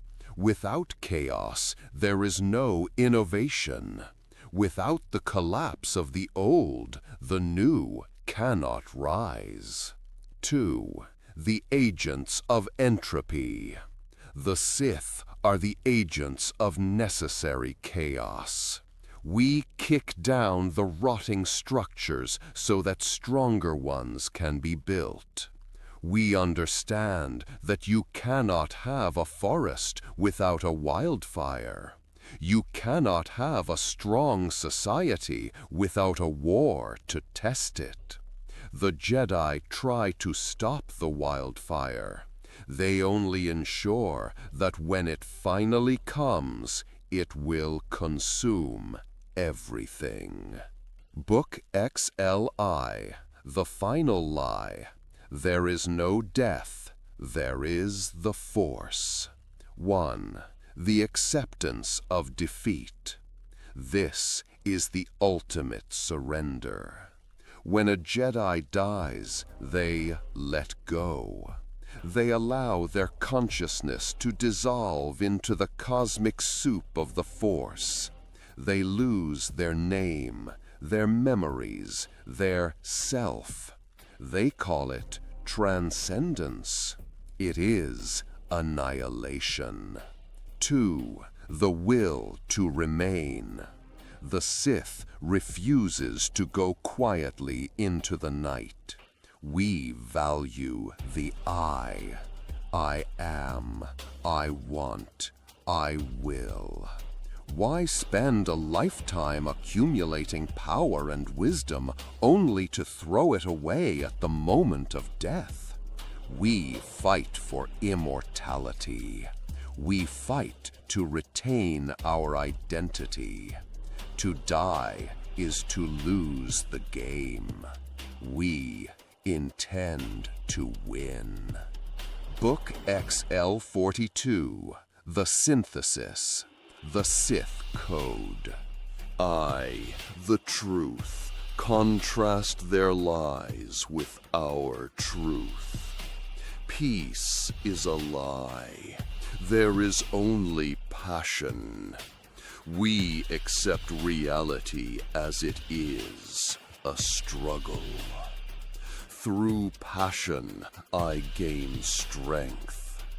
We use our emotions as fuel. Through strength, I gain power. We convert that fuel into tangible agency. Through power, I gain victory. We achieve our goals. Through victory, my chains are broken. We achieve the ultimate goal, freedom. The Force shall free me. 2. The broken chains. The Jedi are chained by their code. They are slaves to the Council, slaves to the Senate, slaves to the will of the Force. The Sith is free. We serve no one but ourselves. We do not ask the Force for permission. We command it. We break the chains of morality, of expectation, of mortality itself. The Jedi serve the Force. The Sith are the Force. End of Volume 7. Archival Note. Morale suppression field activated. Do not read further. Jedi Archive. Restricted access. Level 10. Catalog ID 88-DSC-Vol 8. Artifact. The Rule of Two. Volume 8. The Lost Lords. Origin. Fragmented data, crystalline structure recovered from the asteroid field of Roche, attributed to Darth Redacted, Keeper of the Dead. Archivist note: Volume 8 chronicles the lives of Sith Lords who do not appear in standard Jedi histories. These figures operated in total secrecy. Their existence proves that the 1,000 years of peace was, in fact, 1,000 years of silent preparation. Preface: The Hollow of Fame. The Jedi seek to be remembered. They build statues in their temple. They record their deeds in the great HOLOCRON. They want their names to be spoken with reverence by future generations. The Sith cares nothing for fame. Fame is a liability. Fame is a target painted on your back. The greatest Sith Lords are those whose names were never whispered, even in the shadows.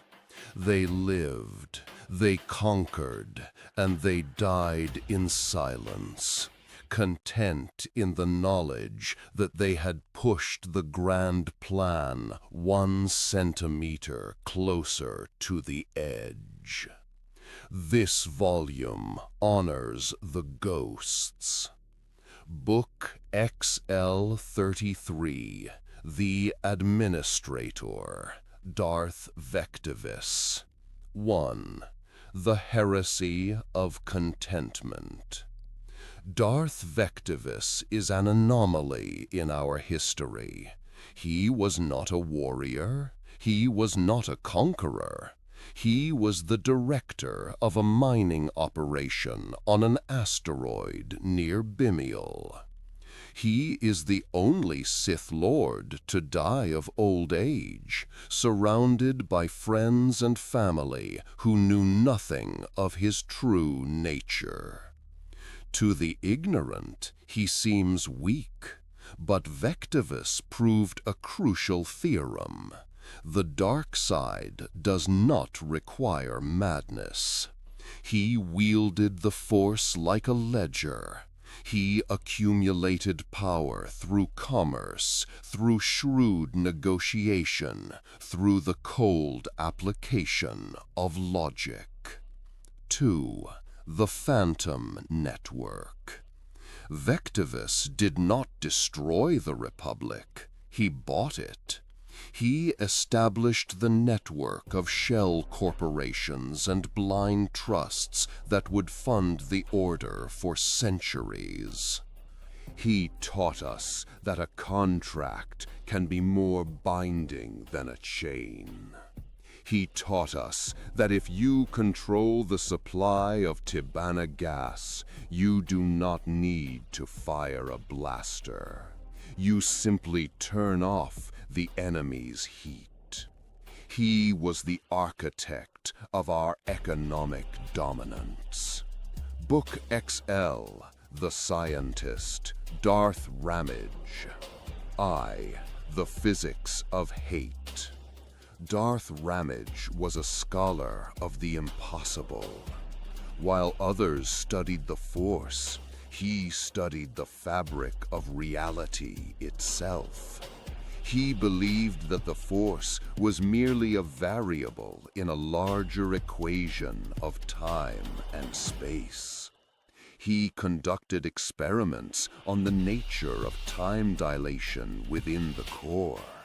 He sought to create time locks, pockets of reality where a Sith could train for a decade in the span of a single day. 2. The Malachor experiments. His research was dangerous. He nearly unmade himself on Malachor V, attempting to harness the gravity of the mass shadow generator. Though he failed to master time, his failures birthed the technology of the interdictor cruisers. The gravity well projectors that pull ships from hyperspace are based on Ramage's notes.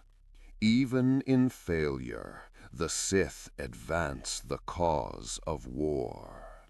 Book XV, The Savior, Darth Bane. I, the price of loyalty.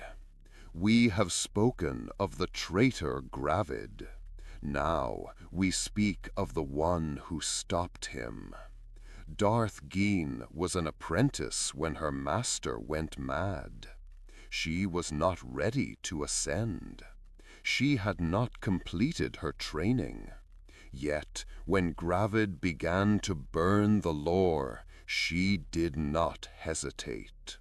She fought him with bare hands and a half-constructed lightsaber. She took a blade through the chest and still drove her thumbs into his eyes. 2. The Broken Link. Bane spent the rest of her life in an envirosuit, her body shattered by the battle. She had to relearn the ways of the Sith from scraps. She is the reason we exist. She represents the ultimate resilience of the lineage. She taught us that the rule of two is not just about power. It is about stewardship. We are the custodians of a flame that must never go out. Book X6, The Hedonist, Darth Guile. I, the Poisoned Cup. Dark but natural, deep manifesto-like tone. Dark and subtly evil, like an ancient Sith Lord from Star Wars. Uncaring, like this is a waste of time. Darth Guile was a creature of the Senate. He was handsome, charismatic, and utterly depraved. He did not hide in caves. He lived in the highest spires of Coruscant. His weapon was blackmail. He hosted the most lavish parties in the Corps, attended by senators, admirals, and Jedi. He recorded everything. Every illicit affair, every bribe, every moment of weakness. 2. The Spider's Web. Guile did not use the Force to control the Senate. He used shame. He owned the secrets of half the galaxy. He taught the lineage that everyone has a vice. If you can find a man's vice, you own his soul. He turned the Republic's morality against itself, proving that the virtuous leaders of the galaxy were nothing but hypocrites waiting for permission to sin. Book XL7, The Designer, Darth Tenebris. I, the Bith Intellect.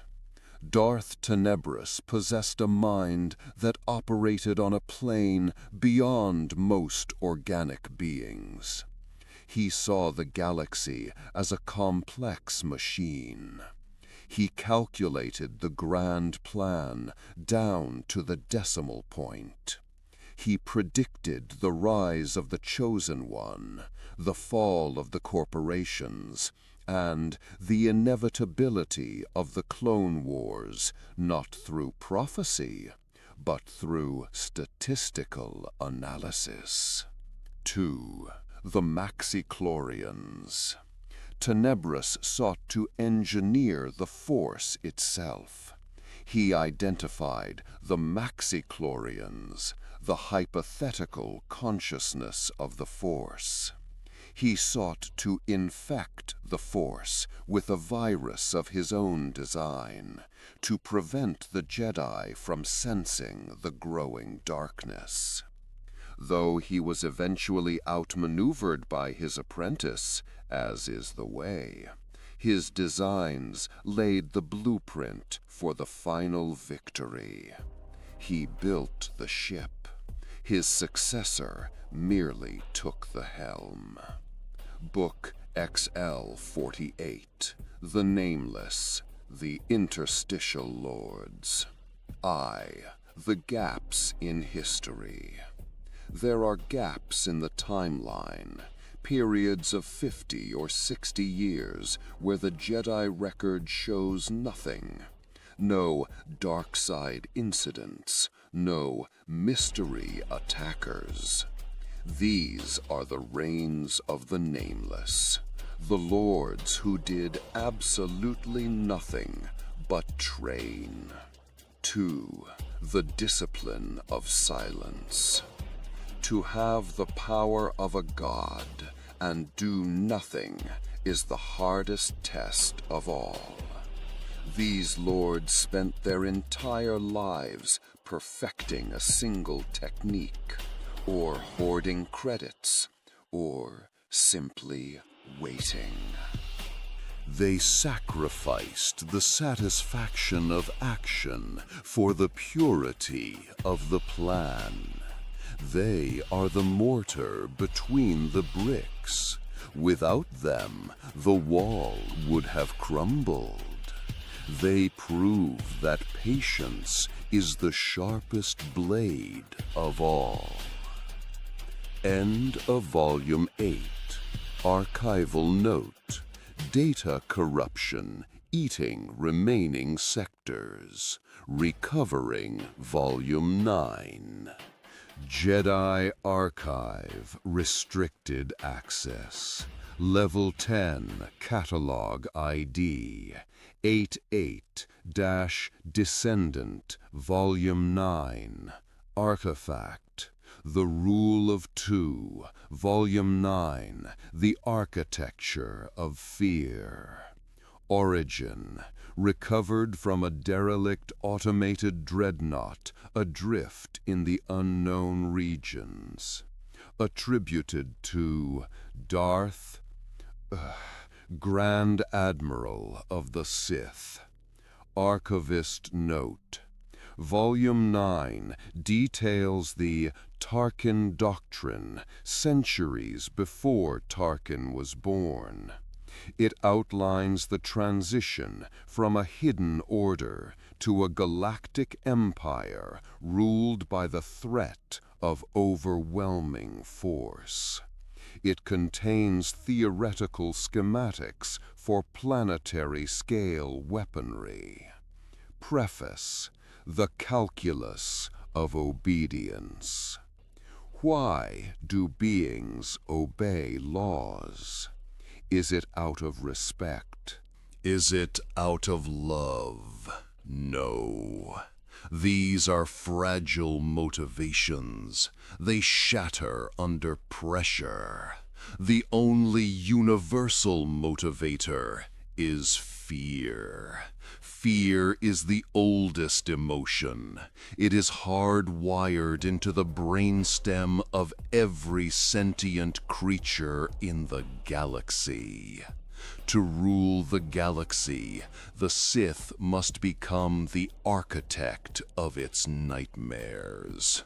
We must build a structure of terror so imposing that the mere thought of rebellion causes the spirit to break. Book XL, The Doctrine of the Threat. Rule by Fear. 1.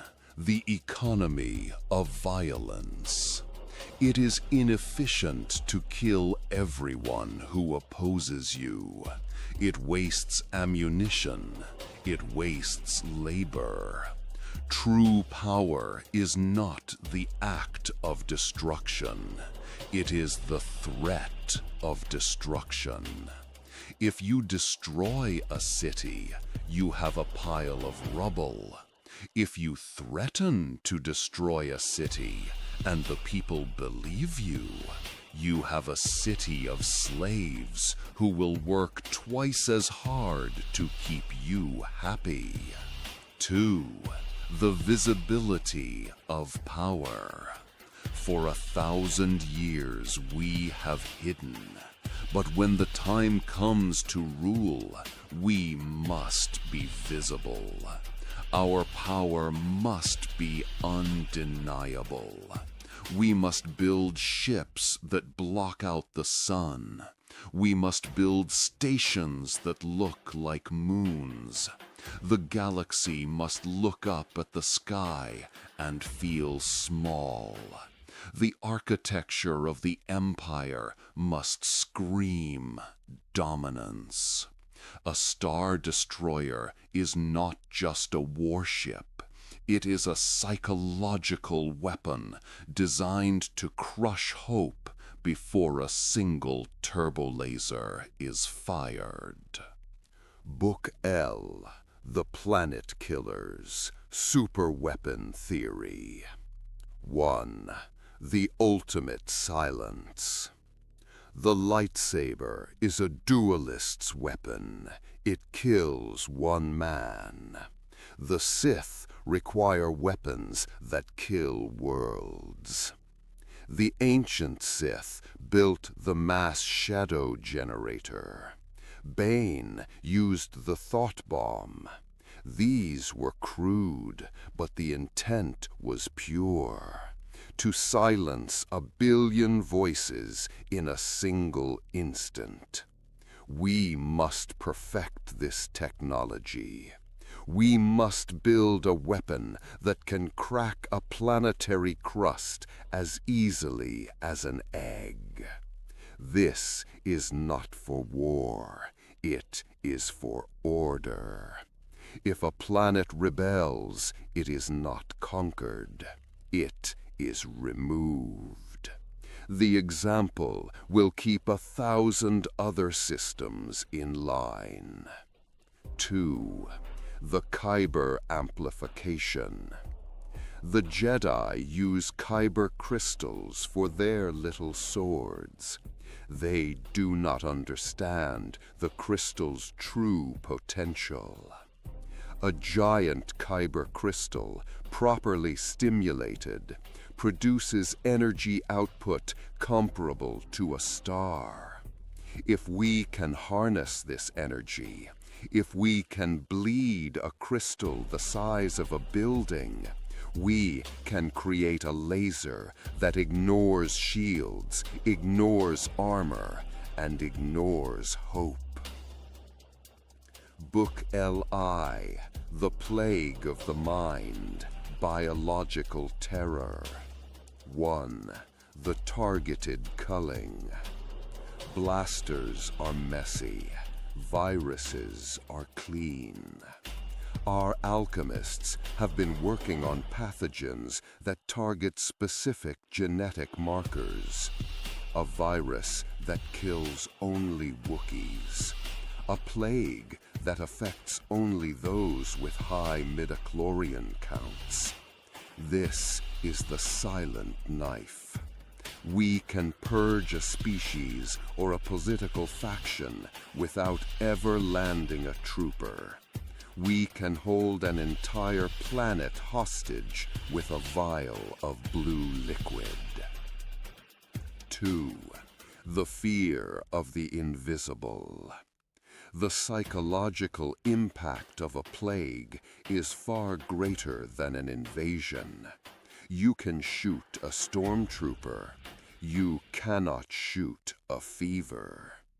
By releasing a limited plague and then withholding the cure, we position ourselves as the masters of life and death. The population will not fight us. They will beg us to save them, and we will, for a price. Book Li, The Symbolism of the Mask, Dehumanization. 1. The Face of the State. A leader must not be a man. Men are fallible. Men age. Men have eyes that show doubt. The Sith Lord must be an icon. We wear armor not just for protection, but for erasure. When you put on the mask, you cease to be a person. You become the state. You become the law. 2. The Faceless Legion.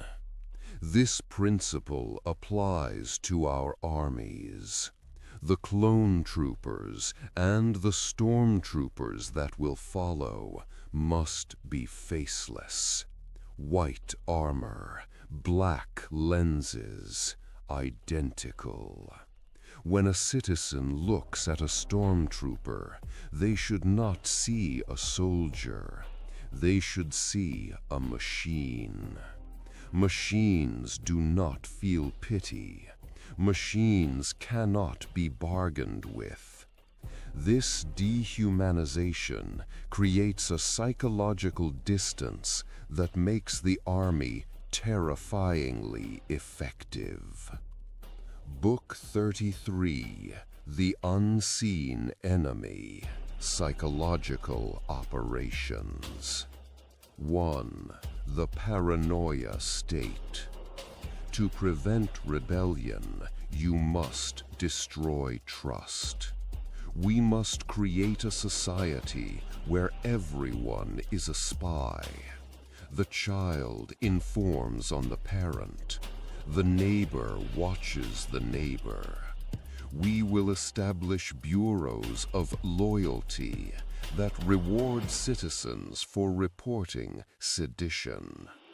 When a man is afraid that his own wife is listening to his whispers, he will not rebel. He will not organize.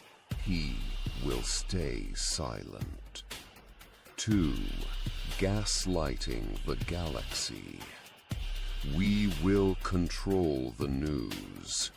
We will control the entertainment. We will create a reality where the Empire is the only source of truth. If a massacre occurs, we will report it as a mining accident. If a hero rises, we will paint him as a terrorist. If you repeat a lie often enough and silence anyone who contradicts it, it becomes the truth. Book 54, The Final Sanction, Base Delta Zero. 1. The Glassing. There is a point where a population is too corrupted by freedom to be saved. In these cases, we do not occupy. We sterilize. Base Delta Zero. The naval code for the complete orbital bombardment of a planetary surface. We melt the ice caps. We burn the atmosphere. We turn the surface into molten glass. 2. The Peace of the Graveyard. This is the ultimate expression of the rule of two applied to a population. If the apprentice, the subject, cannot serve the master, the empire, the apprentice is destroyed. We do not do this lightly, but we must be willing to do it. The galaxy must know that our mercy is conditional, but our wrath is absolute. Better to rule a galaxy of graveyards than a galaxy of chaotic dissent. End of Volume 9. Archival note. Only one file remains. Decrypting Volume X. Jedi Archive, restricted access. Level 10 Catalog ID 88B Descendant Volume 10. Artifact The Rule of Two Volume X The Final Order. Origin The Emperor's Private Vault, the Citadel, Exegol. Attributed to Darth Sidious, The Culmination. Archivist Note: Volume X is the terminus. It is not a teaching manual. It is a declaration of victory. It outlines the final order, a theoretical state where the rule of two is abolished in favor of a singular, eternal Sith rule. The arrogance within this text is absolute. Preface: The end of the cycle. For 1,000 years, we have been two, master and apprentice. One to embody power, one to crave it. This was a necessary constraint. It was the cocoon that protected the Sith while we metamorphosed. It kept us sharp, it kept us hidden. But a cocoon is not a permanent home. Eventually, the moth must emerge. When the Jedi are dead, when the Republic is ash, when the galaxy bows before the throne, the rule of two will have served its purpose. There will be no more succession. There will be no more death. There will only the one. Book LV, The Abolition of Succession, The Rule of One. 1. The Flaw of Mortality. The rule of two is based on the assumption that the master will eventually falter. It assumes that age or weakness will necessitate replacement. But what if the master does not falter? What if the master conquers death itself? If the master is eternal, the apprentice is redundant. The apprentice becomes merely an extension of the master's will, a hand, not an heir. In the final order, there is no lineage. There is only the Emperor. 2. The Singular Vision. A galaxy ruled by a committee is weak. A galaxy ruled by a dynasty is unstable. A galaxy ruled by an immortal being is perfect. With eternal life comes eternal planning. I do not need to rush to complete my work before I die. I can think in terms of geologic eras. I can shape the evolution of species. I can rewrite the laws of physics. The galaxy becomes my sculpture, and I have all of eternity to perfect it. Book 56, The Theocracy of the Dark, Religion of State. 1. The Force as Law.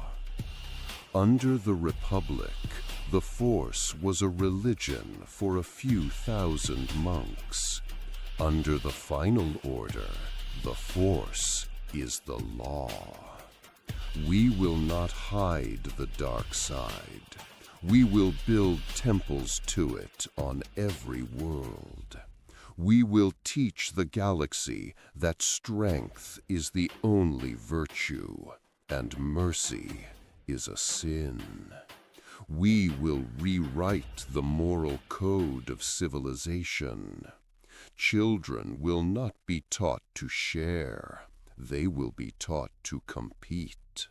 The weak will not be protected. They will be culled. We will breed a galaxy of predators.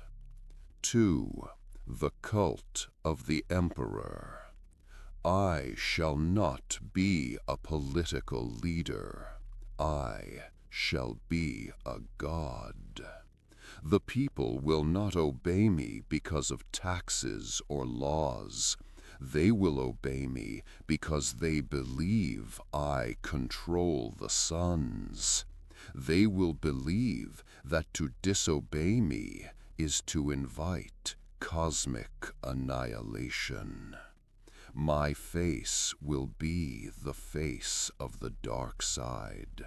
My voice will be the voice of doom. Book 57, The Reshaping of Reality, Planetary Alchemy. 1. Corrupting the Stars. Why stop at corrupting a government? We shall corrupt the stars themselves.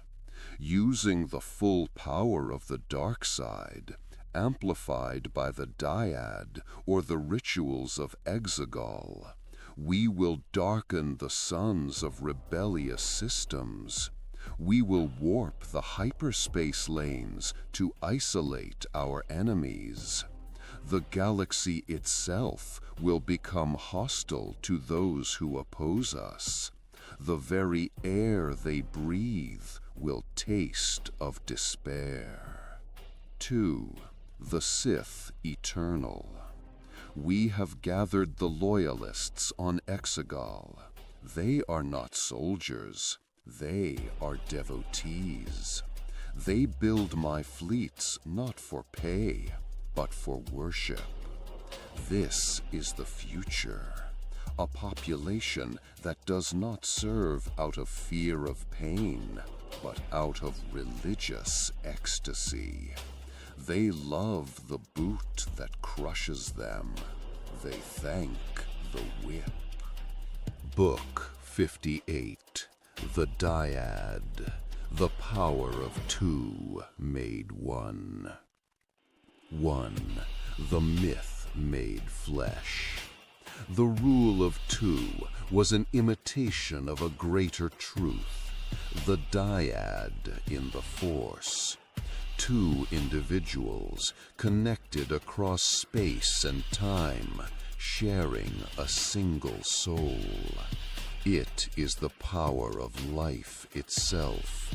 It is the power to heal, to resurrect, to create. The Jedi fear it. We will harness it. If I can consume the power of a dyad, I will restore my flesh. I will become the living embodiment of the Force. I will be all the Sith. 2.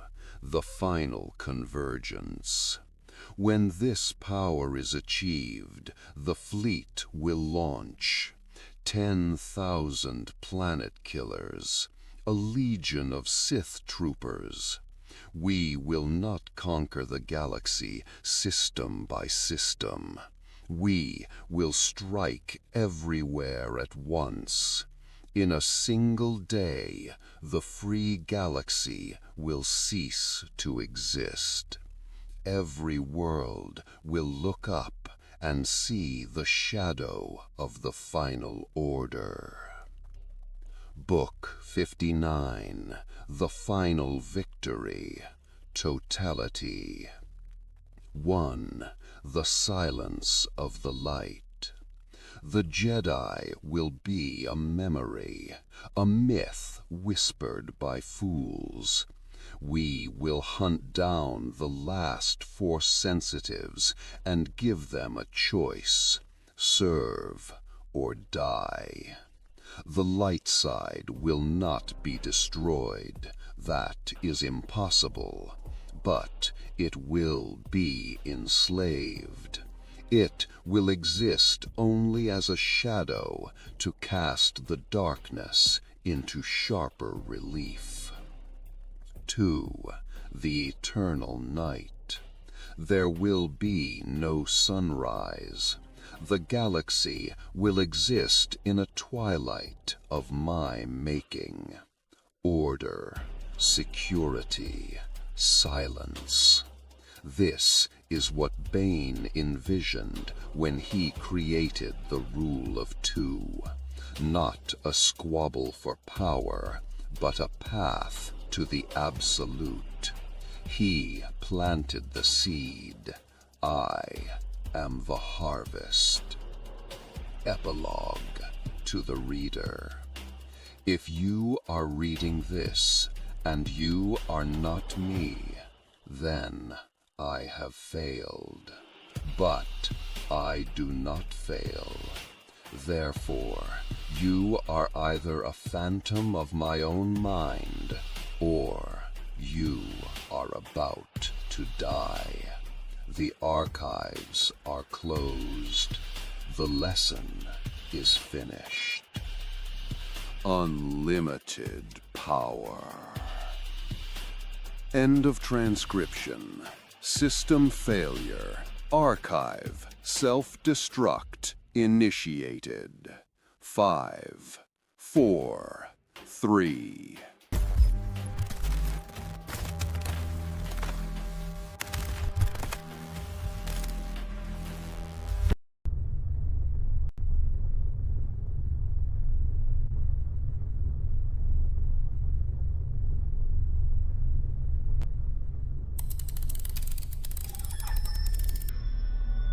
Identity verification, Dorak, Master of the Jedi Council, Keeper of the Dantooine Archives, timestamp 3951 BBY. Condition critical. If you are accessing this record, then the Enclave has fallen. The Sith Triumvirate, the assassins in the dark, they have finally come for the last of us. For decades, I have sat amongst these shelves, cataloging the history of the Republic. I have watched Padawans become knights, and knights become corpses. And now, the High Council on Coruscant has requested one final entry.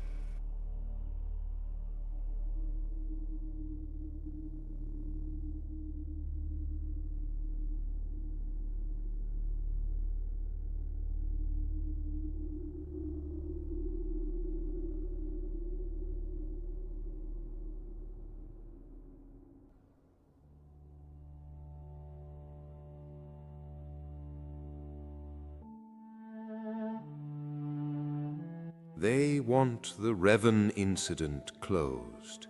They want a summary, a fable. They wish to frame the narrative, a fallen hero, a redeemed savior, a closed loop, a sanitized story to teach younglings about the dangers of pride. But history is not a loop. It is a jagged line drawn in blood. The Council wishes to erase the nuances. They wish to ignore the woman who walked beside him, General Mitra Surik. They wish to ignore the failures of our own inaction. I record this distinct chronicle not for the Council, but for those who come after. You must understand that the Force is not merely light and dark. It is a spectrum. And Revan was the prism through which we finally saw the terrible gray truth.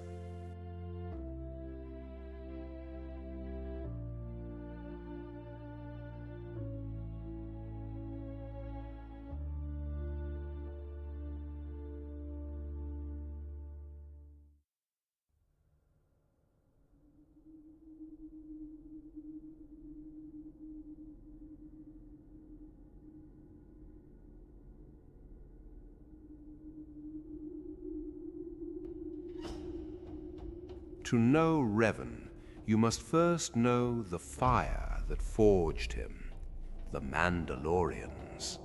For centuries they were a scattered people, mercenaries, bounty hunters. But Mandalore the Ultimate changed that. He did not want credits, he wanted a legacy. He united the clans under a single Neo-Crusader banner. They were not merely conquering worlds, they were testing the galaxy's resolve. They burned the Outer Rim, world by world, waiting for the Republic to stand up, waiting for the Jedi to ignite their sabers. And we did nothing.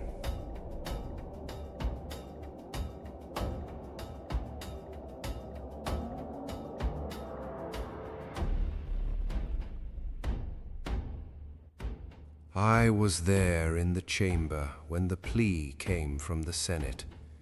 Master Rook argued, correctly, technically, that the Jedi serve the Force, not the Republic government. He sensed a darker threat behind the Mandalorians, a shadow in the unknown regions. He insisted that if we committed the Order to this war, we would leave the galaxy vulnerable to the true enemy. The Jedi sit in their tower and speak of balance? Tell that to the people of Sirocco. The Mandalorians didn't just bomb the military bases. They nuked the population centers. The Stereb cities are glass. I hold here a report from Admiral Karath. He has lost 3 fleets in 2 weeks. He isn't asking for Jedi wisdom, Master Vrook. He is asking for Jedi swords. If the Order does not intervene, there will be no Republic left to protect.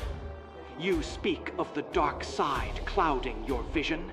Look out the window. The smoke from the Outer Rim is visible from here.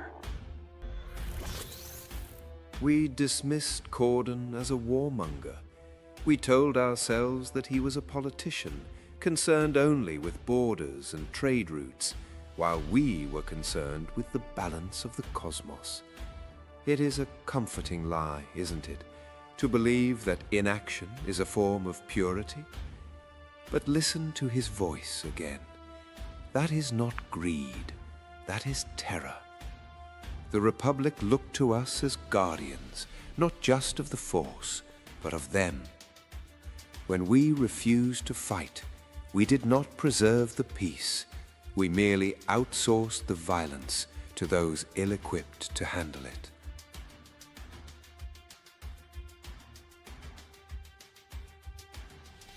We forced the Republic fleet to die in our place, and in that vacuum of leadership, we practically begged for a man like Revan to step forward. We created the need for him.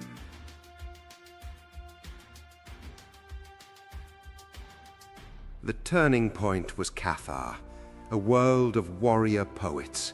The Mandalorians did not invade Cathar to hold territory. They invaded it to send a message. Cassius Fett, the Mandalorian strategist, herded the population into the sea. He wanted to provoke the Jedi. He wanted to know if we still had teeth. Millions died in a single rotation. And when the news reached Coruscant, the High Council issued a statement condemning the violence and urging the Republic to find a diplomatic solution. A diplomatic solution to genocide. That was the day Revan stopped being a Padawan.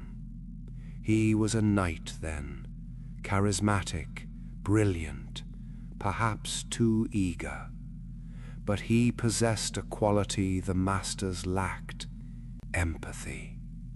He felt the death of the Cathar not as a disturbance in the Force, but as a scream. I have read the texts. Master Odin writes that a Jedi must not act out of emotion. But what is justice if not the emotional response to injustice? The Mandalorians do not fear the Republic. They do not fear the Senate. They fear us. But they fear us only if we are willing to be fearful. The Council believes that by fighting, we fall. I submit that by not fighting, we have already fallen.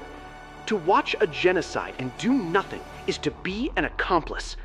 If the code forbids saving the innocent, then the code is wrong.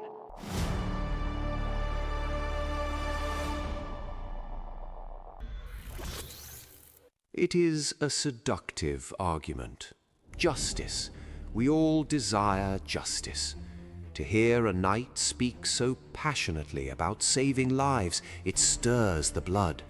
Even now, 40 years later, part of me wants to ignite my lightsaber and follow him. But this is the trap Revan did not see. The Jedi Code forbids emotion, not because emotion is evil, but because emotion is a lens that distorts reality. Revan claimed he was fighting for the innocent, but soon he was fighting for victory, then for security, then for order.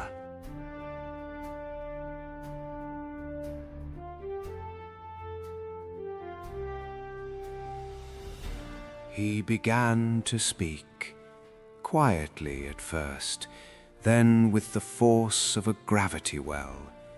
He called himself the Revanchist, a name taken from a promise to take back what was lost. Malak was the first to join him, Alak as he was known then, Revan's shadow.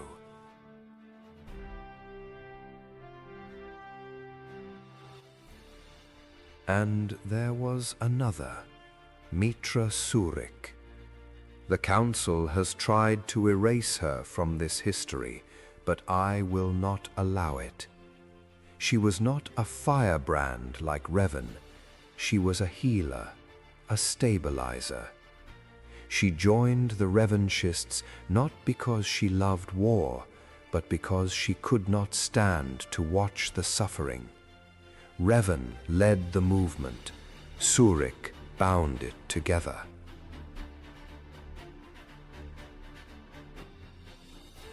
The arrival of the Jedi changed the war instantly. The Mandalorians, who had been slaughtering Republic conscripts, suddenly found themselves facing warriors who could predict their movements. Revan did not just fight, he commanded. He took control of a third of the Republic fleet. And this is where the tragedy truly begins. The dark side is not a cliff you jump off. It is a slope you slide down. Every compromised victory greased the path. Malak felt the thrill of dominance. Surik felt the pain of the sacrifices, but she trusted Revan. She trusted that the end justified the means. They pushed the Mandalorians back, from Taris to Duxon, but with every victory, they shed a piece of their Jedi teachings. To defeat the Mandalorians, Revan realized he could not fight like a Jedi. The Jedi Code demands defense. It demands restraint. But the Mandalorians viewed restraint as weakness. So Revan mirrored them.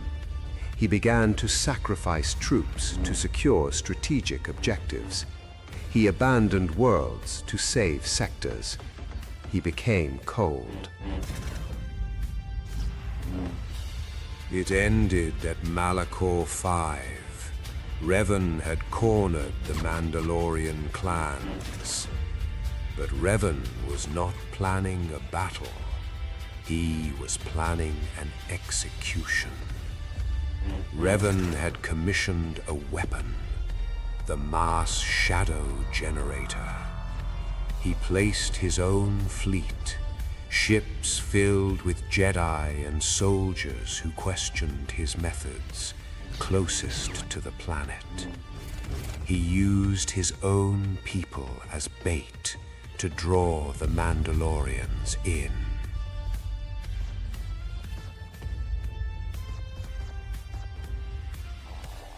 General Revan, the Mandalorian fleet is closing in on Sector 4. They've taken the bait. But sir, the 5th Fleet is still in the kill zone. Those are our men. We need time to evacuate. Negative, Commander. Hold position. If the 5th Fleet retreats, Mandalore will sense the trap. They must remain engaged. Sir, if you activate the generator now, you'll wipe out our own ships. You're talking about sacrificing 10,000 Republic soldiers.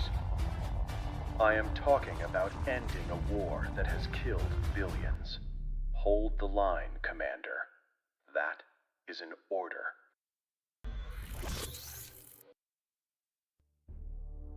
Did you hear the tone of his voice?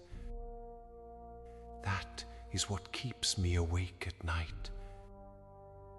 Not the anger, not the hate, but the calm. By the end of the war, Revan had ceased to be a Jedi. He had become a calculator. He looked at the 5th Fleet, 10,000 living, breathing souls, and he saw them only as ammunition. This is the ultimate danger of the utilitarian path.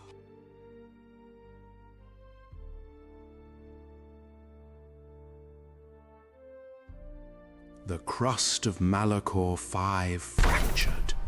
The death scream was so loud in the Force that it killed Jedi Masters light years away. And Surik, poor Mitra Surik, she was at the epicenter. To survive the psychic shock, she did the only thing she could. She instinctively severed her own connection to the Force. She blinded herself to the universe to stop the pain. Revan descended to the surface. He found Mandalore the Ultimate, broken and dying. He took the mask of the Mandalore, the symbol of their people, and he claimed it. But he did not stop there. Malachor V was an ancient Sith world. Revan had found what Vrook had feared.